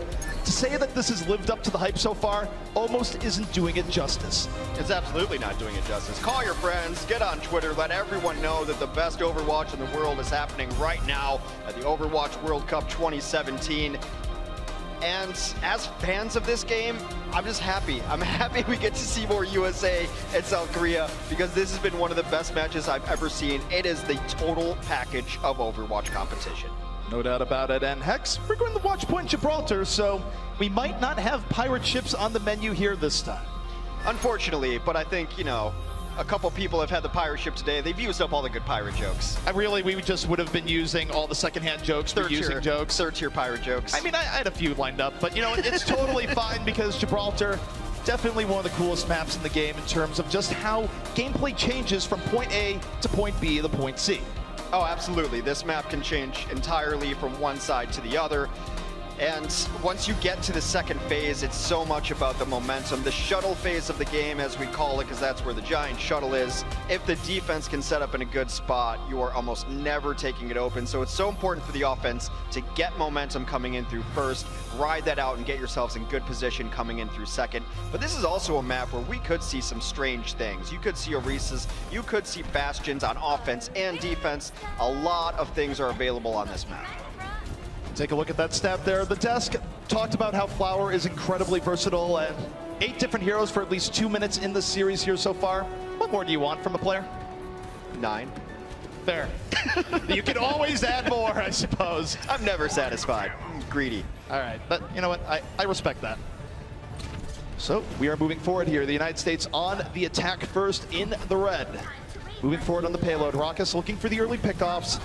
And the question is, Hex, how aggressive will South Korea be here? Will they contest this early on or wait back near the server room? And I think we might have just gotten our answer. Yeah, the answer always comes from the tanks if they do drop down to try to contest this, and that is one tank down. And Zumba with the cleanup will fall down onto Adam, following up the damage from his Winston there early on. And that should be the go signal for the rest of the team to come clean up, because without that healing, without resurrection, United States in a bad spot here. Raucus just waiting. That's a lot of white in the kill feed. That is in just a clean sweep where the United States did not realize how South Korea had set up, and it was a beautiful dive by South Korea where they caught the United States off guard, and it was perfect. Getting everyone, not suffering any casualties, and now they have the Valkyrie for the next fight, so the United States is going to have to fight for every little bit here, Hex. Jake has switched off of the Roadhog as he never really got a chance to use it and is going to be on the Soldier 76 instead. So no more triple tank, although Roadhog, one of those odd hybrid heroes that's hard to classify there. And now again, the dive comes in up over the top. Jake falls yet again. Adam should be rezzing, does just that. Well, Resurrection's in play, but you can't res that. Self-destruct, taking down both Adam and Jake as Zumba says, by the way, I'm also here. Still back and forth though. Fact Fiction controlling space on the point, backs up a little bit, and this payload is moving forward as both teams have just been hitting each other with haymakers. Yeah, Sinatra getting a little bit of a sneak push there, gets it through the car wash section of the map of the bridge under the pass. Able to move on there, and now we're in a little bit more open area. Ultimates online for nearly everyone in South Korea. We'll see how they choose to use them. Fact Fiction, a little bit of space created there, does have the Primal Rage in reserve, but doesn't use it in time. Raucus falls into the back. I don't know if the res is there right now as Flower says, I'm gonna stay high ground here 76, and why not? This has been 76's bread and butter for almost as long as I can remember. Well, Adam used the Valkyrie, as did Toby, so some of these lives will be brought back up to life. Matt in an odd position does! Flower peeks around the corner and he is wilted. We like to say check your corners, but not when there's an exploding back right there. That's a time, don't check your corners. However, Toby is there to right the mistake, brings Flower back up, and South Korea is controlling the objective. The United States, they're getting kills here and there, but they're not getting the progress they need to actually make it meaningful. Shades of Hanamura last round. Yeah, it's not enough. I feel that right there was a little bit of a miscommunication, whereas it looked like Jake and his supports wanted to back out, but Fact still went up over the top, trying to secure more kills. They will have to pull off a full reset here for the United States, and this has been a very good defense so far. We're nearing under a minute. United States has to get this next checkpoint to even continue and have a chance at second phase. This has been a devastating defense, and the United States is on the verge of getting full health here. 1 minute left, not a great position, ult economy. We'll see what they can do here. Sinatra, he's been a little bit quiet for a little bit here. We'll see if he can get a pulse bomb, but he's gonna have to go for Sableby here, who checking him, backs up, but they know Sinatra is here, and now it's Tracer v Tracer in the back. Sinatra doesn't want anything to do with it, but you do not want to have your back turned to a fellow Tracer. That will be end of your life. Has to recall out of that position. Sableby, who had Sinatra's number early in this match, chases him down. A clutch pack for Sinatra will keep him alive, though. All right, well, South Korea, they are down a resurrection here, but Toby's gonna have Valkyrie up here in a moment. They're gonna have to go through it. Both Mercies likely take to the skies. Perhaps the final fight here for the United States against this ironclad South Korean defense, and it's all hands on deck. Transcendence and Valkyrie used by the United States. They're trying to dominate control here in and around the point. South Korea getting whittled down. Toby is out of the fight, and the United States might just be cracking point A. And Toby needed to stay alive there. Both his DPS needed resurrections that he was unable to provide. And at the last second here, the United States will take first point and get a 2.5 minute extension. Oh, that is brutal stagger. The respawn you don't want there, where you respawn just in time as the point is captured and you actually can't get to safety. That buys the United States a little bit of breathing room, Hex. It's one of the features here of Gibraltar that you get split spawn like that a lot of times. Just unlucky there for Toby. And United States has done a good job of taking advantage of this momentum. This is where you want to be set up. You always want the high ground. You want to be able to take the shuttle. Not necessarily that you need it on the offense, but you don't want the defense to get it. Rez before the bodies hit the floor there for Fact Fiction. Now he's going back up. Primal Rage at the ready. But trying to take the hangar here is difficult. South Korea, again, using positioning to their advantage, making everything as difficult as possible for the United States to actually pierce on through here. Fact Fiction, he doesn't even go for the high ground. They're just trying to go through the ground, saying, all right, contest us here. Sinatra is down, though, and that's a signal to go for South Korea. This is already good for the United States, though. They've gotten the payload progress pretty far, but Flower continues to cut up. Self-destruct inside. Both teams now fighting back and forth as Jake getting juggled all the way back. Toby with a nice resurrection there. This is going back and forth between both teams, alternating colors here. It alternates, but this is usually favored South Korea, where they're fine with these slugfests so long as they're not touching the objective, which right now the United States really isn't. You see Toby in the back, well protected, out of the line of fire, just healing mid-Valkyrie. Sibylby, though, goes down. That's going to force out the res as the United States tries to push the issue. They do have a Transcendence on deck. They will res up. Toby, the angel of patience here, waited to the last second to use that Valkyrie and is trying to give his team an advantage here. Self-destruct comes over top. That should buy some time. A blade comes in, but a beautiful response from Raucus with the Transcend will mean none of that really matters. Both teams continue to lose and revive their own players. If you're South Korea, you're very happy with this. Maybe not so much now, as this is now really starting to go the way of the US, but they still have been delaying the payload this entire time. They bought plenty of time, even in back and forth fights. And the United States, they still don't necessarily have this, as there will be another wave of respawns for South Korea. The spawns are much closer, and more importantly, Adam went down during that fight. So that is why they're not going to have the healing. Here comes a surprise Bastion. Actually, Winston punching Bastion, not what you want to be doing in this situation.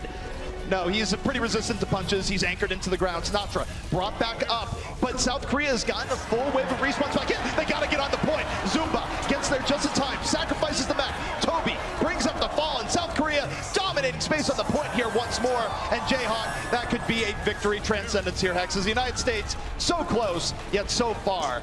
What a hold by South Korea. Great hold there on second point. Victory Transcend is all the more appropriate now with the white colors and the spectator mode. Kind of looks like a disco ball.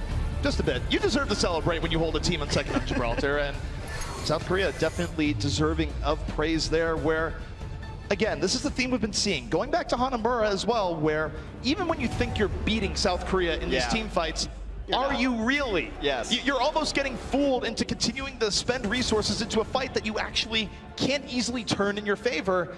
And their objective play right now has been top-notch. United States was lucky to be able to get it as far as they did. They almost got full held there on first point, needed some clutch plays out of their players. So now they have to defend before that marker on the ground. South Korea, you mentioned it, I think the fights are more frantic for us to watch than they are for them to play. It just seems like they know, well, yeah, we're 3 down, but it doesn't matter because those 3, they just have, they're thinking 5 steps ahead, and there's a certain calmness about their play. End of the day in Overwatch, the goal is pushing the objective and defending the objective. If you're stopping the other team from pushing your payload, you're fine. You are absolutely okay with that situation. And now the United States, they're going to have to come up with an even more momentous defense if they wish to take Watch Point Gibraltar. There were some times that United States looked like what has been a strength of theirs has been their communication and their synergy as a team. And when we talk to them, you definitely get the sense that that's true. But there were some times that I thought maybe the communication wasn't there, where some people were retreating while others were going in. And those are the kind of small mistakes you can't make against a team like South Korea. You can't give them anything like that. Definitely cannot. It's not a good idea. But now we get to see the United States defense, and Hex, we got a hog on the field. Well, we had a hog on the field on their offense too. He switched off it before anything really happened. They do like Roadhog. They think Roadhog's very good on this map if they can get him set up in the right spots. But I would be more concerned with the purple French woman right here, played by Flower. There's a lot of smugness right now, and why not? Widowmaker's a threat, and look at how the United States is just backing off from this. They learned their lesson from Hanamura, but it's still ceding so much control to South Korea and how they're playing this right now. Flower looking to get the right position, and already Widow can be so effective without firing a shot. That shot's also effective when you hit headshots, but everyone has to play in spots they are not used to. Jake's gonna try to find this hook, or at least try to deter Flower from sitting exactly where he wants. Oh, I got him! Oh no, for Adam! A beautiful play by Flower, catches him on the social margins, and he is going absolutely insane, crushing the United States team. Yeah, you earned it. Wow. And you know what's scary is the second point is even better for Widow than first point is on Gibraltar. If you can get Widow set up in the correct spot on Gibraltar's second, she's a dare. And you know what's worse? Even though we won't go there, she's even better on third point here. Yeah, this just gets better and better for Flower as the match goes on. And now he's just looking for any pick. Not really picky in terms of what he wants here, just anything will do. However, the United States not giving him that opportunity here early on. They will get to reset, but they won't get shuttle control so long as they're trying to dodge Flower. They have to sit back here trying to just put tanks up there to get bodies while Raucus is actually on the Soldier 76. They have gone to a single support here, ZP. They have, and Flower looking for an opportunity, was hoping to get Matt when he went pilot mode, but Fact Fiction out of the fight. Flower under pressure. Matt has said enough is enough. Missiles to the face, but, well, Flower's come the bargain. He's coming right back up, and Matt is not going to get away. Yeah, Matt had to dive deep to get that kill, and Flower will punish for that. Now here comes Winston late to the party, but he realizes he wasn't there on time to protect his diva, and Flower continues to just click heads. And it's not as if the United States aren't trying to pressure Flower. Matt invested a lot into that. Didn't really matter. He was well supported, punished him for the attempt, and the United States, they are in disarray as that red box of victory for South Korea is oh so close. Flower is still looking for more over top. They've had to use Primal Rage just to try to get some pressure on him. The whole hog comes out with no real great target in mind for it. As they continue to push, the Pulse Bomb will make them use a Resurrection. Everyone is dropping like flies on the United States as Flower continues to pick people off. Absolutely brilliant gameplay here from South Korea, crushing the United States off the back of Flower. This is going to put them in a victory position here, Hex, as they take Watch Point Gibraltar. The most emotionally crushing hero to play against is a top-tier Widow, because you feel nowhere safe, nowhere I go am I fine, and all it takes is one brief moment where you're not behind cover, say Adam on first, where he almost escaped the first shot. Bam, out of the sky, trying to get in there. Matt gets out of mech because he has to devote his life to taking out Flower. He has to give his team some space. As soon as he's out of mech, plunk. It's demoralizing to know that someone is always out there and any second could be the last second of your life. And you use the term emotionally crushing. I would use a stronger word. I'd say vaporizing. I don't think you get to feel anything when you have a Widowmaker playing at that level. And the scary thing here, if you're the United States, for how intimidating that play was, is that they were recognizing the Widow. They were adapting to it. They were trying to hide out of sight lines. They were throwing the Diva the pressure at. None of it mattered. As much as Overwatch is about strategy and teamwork, and it is, 99.9% of the time, it is. Until someone has a game like that, then throw it all out the window, because you can't design a game expecting someone to play like that. That is insane Widow play. And of course, the rest of the team playing around it. Now, if you deal with Flower, you still have 5 world-class South Koreans on the ground you have to deal with. It's unfair. Yeah, just, by the way, he's just one player out of 6. Let's just put that in perspective. As much as he seemed like a one-man army and was a one-man army. Oof. Well, guys, this has been a long journey here so far. We are heading into map number 5 here. 1 map was a draw. You do have to win 3 maps total to take the series. And now Oasis. This will be the final chance for the United States to stay alive and force a tiebreaker for the series as a whole. We started out in stunning fashion as the United States went on Nepal and played very well, started that off, had a window on Eichenwald, very last push to be able to take that map away. South Korea took that back. went to Hanamura, went extremely back and forth, and then you just saw South Korea take over Gibraltar. So we stand 2-1 as we enter our 5th map of Oasis. And given the history of the set, it might even favor the United States.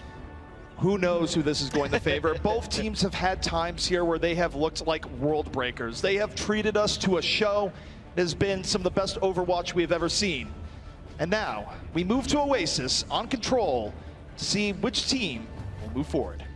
Country allegiances aside, I just want to see more Overwatch. So however we get there, I will take it between these two gladiators.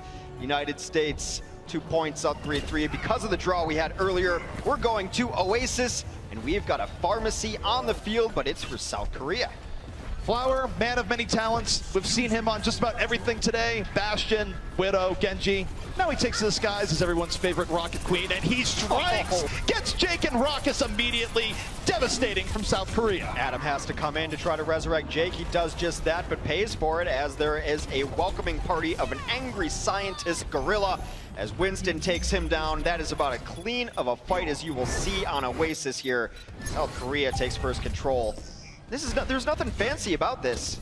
Nothing fancy aside from the direct rocket. Direct rocket's like, yeah, I got this. Just brilliant aim that puts a team over the top and certainly puts the United States into a hole. Damage boosted rockets do a lot of work, and now they know the priorities. They've got to deal with Flower here, but it's only Jake. He has to be discorded constantly for them to have a chance to take down Flower.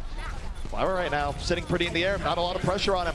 All the rockets he wants to shoot, he can shoot. No one is trying to contest him, but on the ground, Matt takes down Jae Hong. The United States is trying to win this on the ground war, but they've lost Adam early on here, and Flower still says, I'm still here, you're not shooting me, goodbye. They have not even really forced out a great deal of resurrections from South Korea. Flower continues to have sky control here, and Jake, instead of staying on the 76, which could possibly be an answer, you fight Pharah with Pharah as he goes to his own Rocket Queen in the sky, and we'll have a Pharah v Pharah battle here. This is a case where you're trying to fight fire with fire, but Jake, you have a fearsome opponent ahead of you. But hey, they've both been the stars for their teams here. You got to give it to Jake in the situation as it's Pharah v Pharah. Takes an early rocket here that's going to be healed up.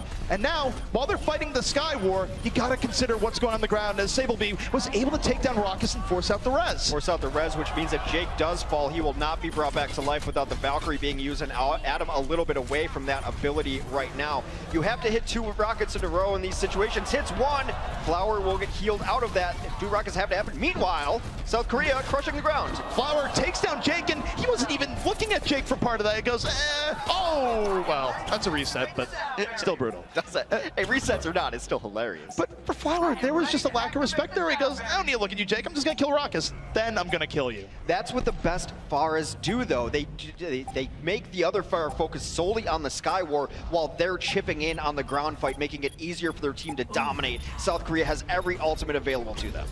Sableby in the back. The distraction once more, but I don't even think he's a real distraction here. I think it's still Flower in the air as Jake takes him down, but we got an extra life. He's back in it.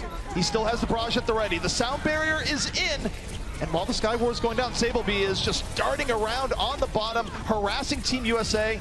It's close, but Flower got his revenge on Jake, and South Korea is still very much in control. The Sky War's over, though, because they took down Jae Hong during that fight, and meanwhile, Adam was able to use his Valkyrie, so that is a huge fight advantage for this team. Jae Hong will be able to come back in 99% to 7 and counting for the United States, but getting Jae Hong in that fight was the reason they were able to take control. And that was a case where South Korea looked like they could have delayed for a little bit longer. Mano was still on the point, but I think they decided, look, we're just going to heal up. Why risk the stagger? We can come back in the situation. Meanwhile, Sableby in the back, looking for Raucus. He's going to speed boost right away with the Transcendence. United States still in control, but Raucus now exposed. Does have the Transcendence, but doesn't need it. A kick to the face, and the United States still very much in control. Who needs Transcendent being and healing when you have a boot to the face available? Sometimes it doesn't have to be pretty and poetic, but it gets the job done. That was, again, on a razor's edge. Very easily could have gone the way of Sableby, but now, United States holding on here in the middle. 50% to 99% Hex. That's about 2 team fights that they need to take. Or one, based on how long Oasis can go sometimes. And now they had to use Valkyrie in the last fight. United States will have a small advantage in that ultimate ability, which allows you to bring people back to life.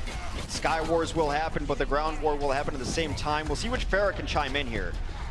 Jake right now, hiding in the back, needs a little bit of heals, but Adam's down. His lifeline is gone, and oh no, death on all sides for Jake. Tries to avoid it and ends up running to a Tracer on the bottom as South Korea now well on their way to taking this point, but this is the city center, Hex. You can delay for a very long time. Well, South Korea lost their own Mercy as well. Jaehong fell shortly after Adam did, so no great healing here, and I would say the United States should be able to hold on to this for a second.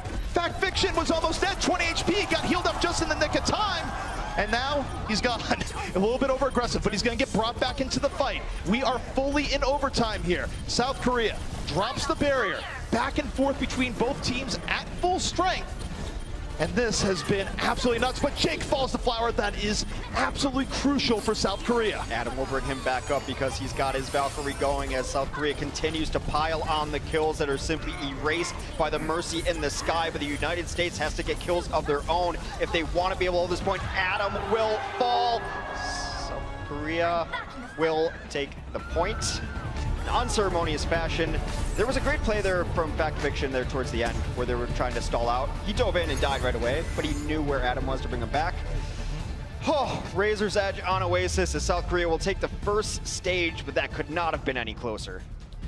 It could not. South Korea, though, now on victory point. Should they take this round, they will advance to the semifinals tomorrow. This is the final chance for Team USA to stay alive in the Overwatch World Cup. Given the stage we are loading into, it is Garden. If you had a map you would call Farah's home map, this would be it. The sky battles will commence. Jake and Raucus versus Flower and Jaehong in the sky. And meanwhile, you look at the ground battle here where Sable B will be taking on Sinatra. Both teams getting into it here early on. D.Va versus D.Va, Farah v. Farah. And now USA, perhaps a little bit better positioning. They take the high ground here early on, and Jake fighting Flower face to face. And going down just as quickly.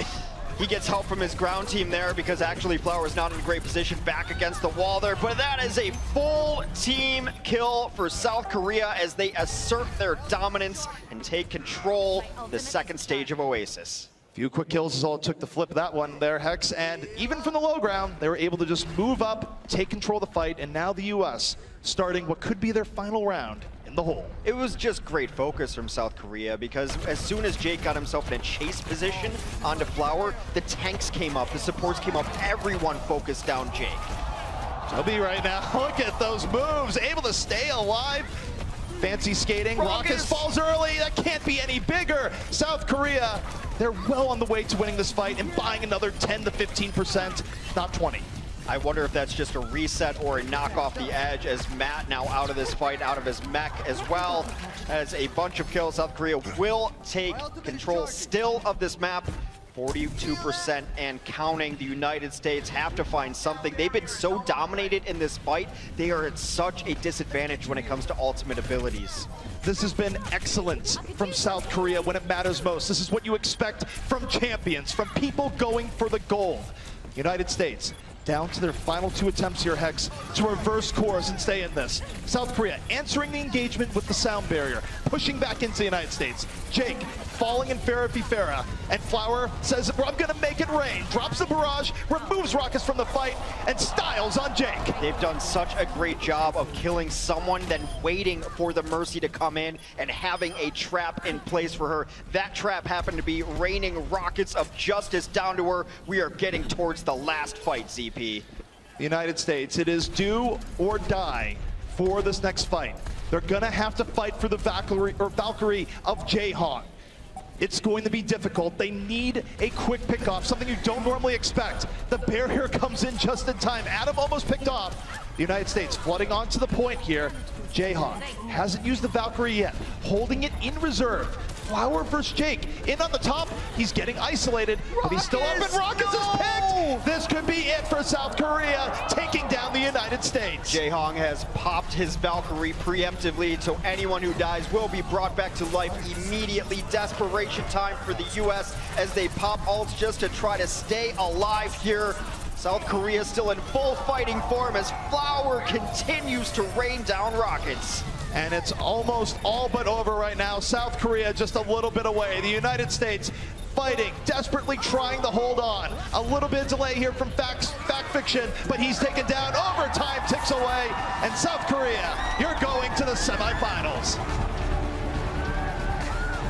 A valiant effort from the red, white, and blue of the USA team. They played so well all the way through the qualifiers. The team with maybe the best chance to take down South Korea gave it their best, came up just a little bit short, but there's nothing to be ashamed of. It's the best team in the world at this World Cup, South Korea, and the United States gave them all they could handle. They gave them all they could handle. They put on a show, but in the end, the experience of the South Korean team, the insane mechanical skill from players like Flower, was able to win out in the end. But I gotta say, what a show. Monty might not have to get a little bit of suing done because his South Korean jersey works out. But guys, we're gonna be throwing to a break. When we come back, the desk is going to break down. Was one of the best matches that we've ever seen.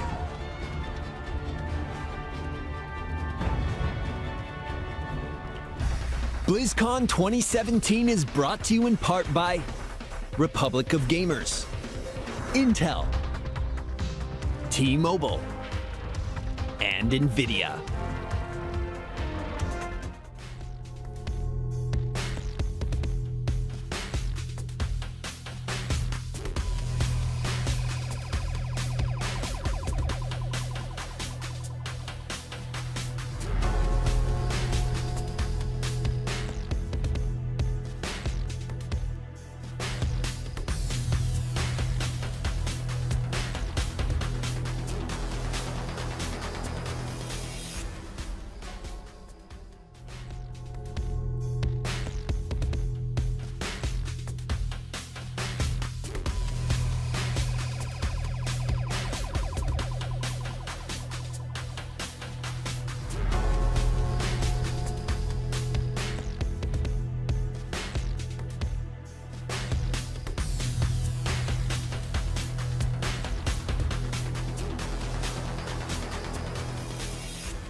Welcome back, everyone, to the desk here as we are closing it out for the day. But what a way to close it out. I couldn't agree more with ZP. That simply was the greatest match of Overwatch we have ever seen.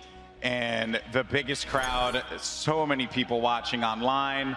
I couldn't believe it. Top to bottom, that was just amazing. Did I hear ZP correct at the end of that? That was a quarterfinal match. They're in the semifinals now. That was nuts. That should have been a grand final match. I totally agree with you. It's very clear that both of these teams are just, they are so good right now. And you know, it is unfortunate we don't get to see it again. But at the same time, though, we have to talk about this South Korean roster that, you know, just doesn't say quit, but we have seen some, you know, damages in their shields, some dents in the armor, if you will, Kilios. Yeah, we certainly have. This is definitely weaker than I was anticipating them to look, and a lot of that does go to the credit of Team USA, who put up one hell of a fight. They really did give it their all, but unfortunately, it just wasn't enough to take down the juggernaut that is and has been Team Korea. But this is something that, you know, obviously the other teams waiting in the back are going to be watching. Team France is going to be looking to scout this out, find out where the weaknesses are in the armor of Team Korea, and then be able to attack them to try to take them down. They said in their video that is their goal. They said, we don't really care about winning the World Cup. We want to beat Team Korea. And honestly, if they can exploit the weaknesses that we saw, they might be able to do it, or at least get even closer than USA. Yeah, but then you talk about weaknesses, and I mean, you look at Flower, and Jamerson Flower's gameplay was unbelievable. And I think I saw him visibly mad at times too. I mean, he's still a young kid, and he has all the pressure on the world in him, right? The Koreans, they weren't expected to drop a single map, but USA, they bloodied them. And taking a look at this Widow play, this is where Korea started to come alive. This is where I felt that Flower, you know, was really putting the team on his back. And that's hard to say that one player on Team Korea is putting them on their back. It's very true. I felt like we had strong performances from Sebiobi and as well as Flower. Really, the whole team had a moment, but it was Flower that was the guy that kept them going in that game with those plays, with those Widowmaker plays that USA just could not seem to find an answer to. Achilleos, your thoughts on that? Yeah, I mean, Flower was kind of just the glue that held everything together here for Team Korea. There were some inconsistencies across the board from the members, and sometimes they weren't really playing cohesively, which is something that we were praising at the start of this match. That was something to really look for. But they let it slip up a couple times, but Flower was really the one just sealing the deal over and over again for this squad to be able to take it. The Widowmaker plays coming through there and then in onto Watchpoint Gibraltar, just absolutely beautiful from him. And again, just affirming that he is one of the top, if not the best DPS players in the world. So in, I believe it was Hanamura, we saw the South Korean team not opt for the Mercy pickup, which has been the meta in this recent patch. It's been the thing that everyone's been playing here. We had talked about it, Siegel was up here as well, we were chatting with him, that perhaps that is, it just showed their comfort level. Like at this moment, right, they had to make a decision, and that was what they went with, not with Mercy. What does that tell you? It showed their comfort level, but it was also one of the weaknesses that we saw in the team. There was one point on their second attack. It was coming down to the wire where Jaehong, he was on that Ana, decided to swap off and then swap back onto Ana. The point of that initial Ana pick was to be able to get that nano up and then put it onto someone like Mono or someone like Flower just to be able to get the picks. But it looked like there might have been some miscommunication that you can't allow at the top level to happen if you want to remain at the top. Yeah, and I believe I was just told by the team in the back, we have some reaction shots from the South Koreans after they won their game. Let's actually go ahead and take a look at that.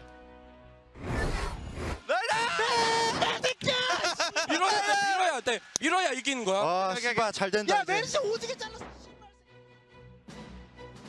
And what did you? We'll ignore one of the things that was stated in that. Okay, sure. I think that's for the best. If you speak Korean, there's a reason there are no subtitles. Yes. Okay. Well, then moving on. So rated T for team. Rated T for team. All right, USA. Do want to talk about how much that team left out there, and if I'm being honest, it could have gone either way numerous times in the game. Achilleos, I'll start with you. I mean, I'm sure you saw me, watching this in the middle of the set when we weren't on camera, and I was visibly nervous that South Korea actually could have lost it at some of those twists and turns. By the time that it went to Gibraltar, that's when it kind of really started moving back. But Hanamura, with how neck and neck it was, actually just ending in the tie. Going into that fourth game, I really wasn't sure what to anticipate, and they really did give them a run for their money. I have to give so much credit to Team USA for their prep and for their play here today, because it was absolutely stellar, especially from Jake, who played out of his mind, over and over again. So very excellent job by him and by the team on the whole, but unfortunately, it's just not enough. Yeah. Now, we also do have some stats, as a matter of fact, so let's just actually jump into it. Take a look at what we have here. So first and foremost, we're going to start with Flower. I mean, this guy, he went on an absolute tear. So actually, the accuracy, pretty impressive. When you talk about a Pharah, right, you're shooting rockets at someone, and a lot of that, too, was an aerial dogfight as well between Jake and Flower. I mean, it just comes down to, even though he is quite young, he's 17 years old, he does actually have a fair amount of competitive experience. He knows how to play projectiles, he knows how to play hit scans, because he's been playing those for years, and it showed. We saw the Widowmaker, we saw the Pharah being dominant on Oasis, and that's basically the story of this entire game. And another player too, we have Sebiobi as well, superstar on this team with, dare I say, one heck of a haircut.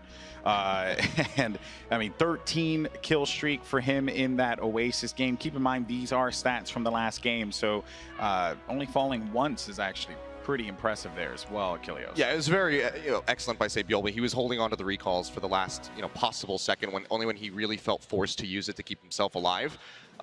It was just fantastically done by him, and this is what we've come to expect from him on this Tracer. He is one of the best in the world, one of the best Korea as well, who just keep they just keep pumping out talented Tracer players, and they're all ending up in Overwatch League. Yeah, ain't that the truth, man? Ain't that the truth? But when you want to see the best, well, they'll make their way to where the best are currently at, and that is the Overwatch League. That being said, when you talk about the best, who's the best Unlimited Network? Oh, you guessed it, T-Mobile. Really good. Nice tie-in. Yeah, I'll give you a golf clap for that one.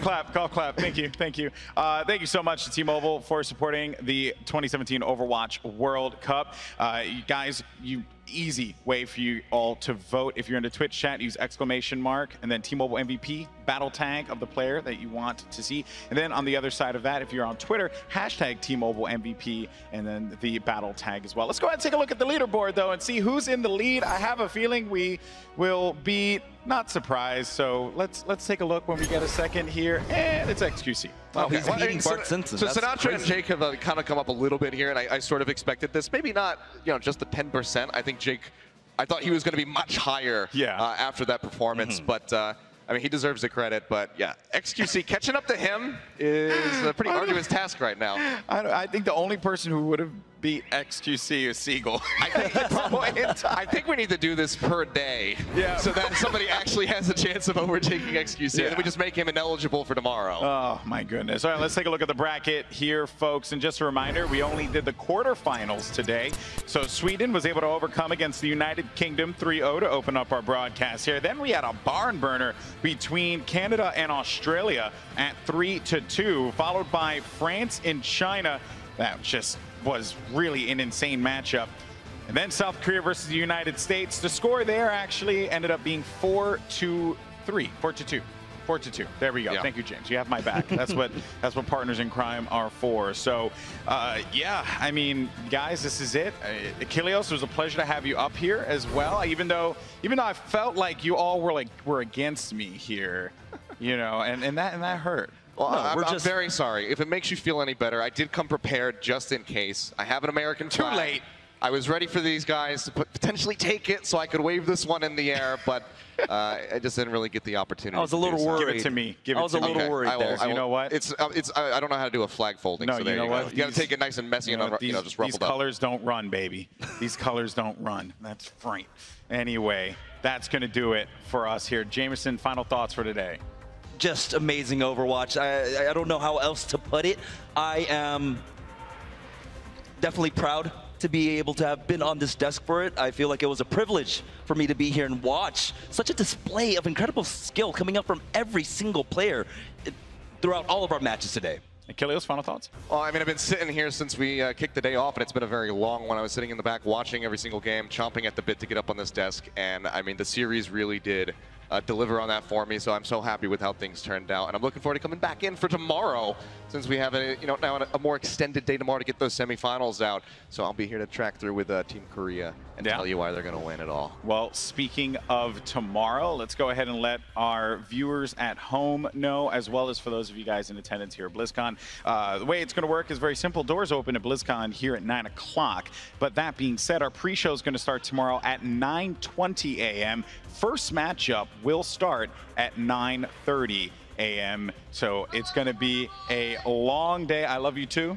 I love you too. It's going to be a long day of competitive Overwatch up ahead. The Overwatch World Cup, what we just witnessed here today, honestly could be the new pinnacle, the new benchmark for what is competitive Overwatch, what is Overwatch esports. But we are not done yet. No, no, no. We are not done, because tomorrow we crown ourselves a champion. We'll see you then.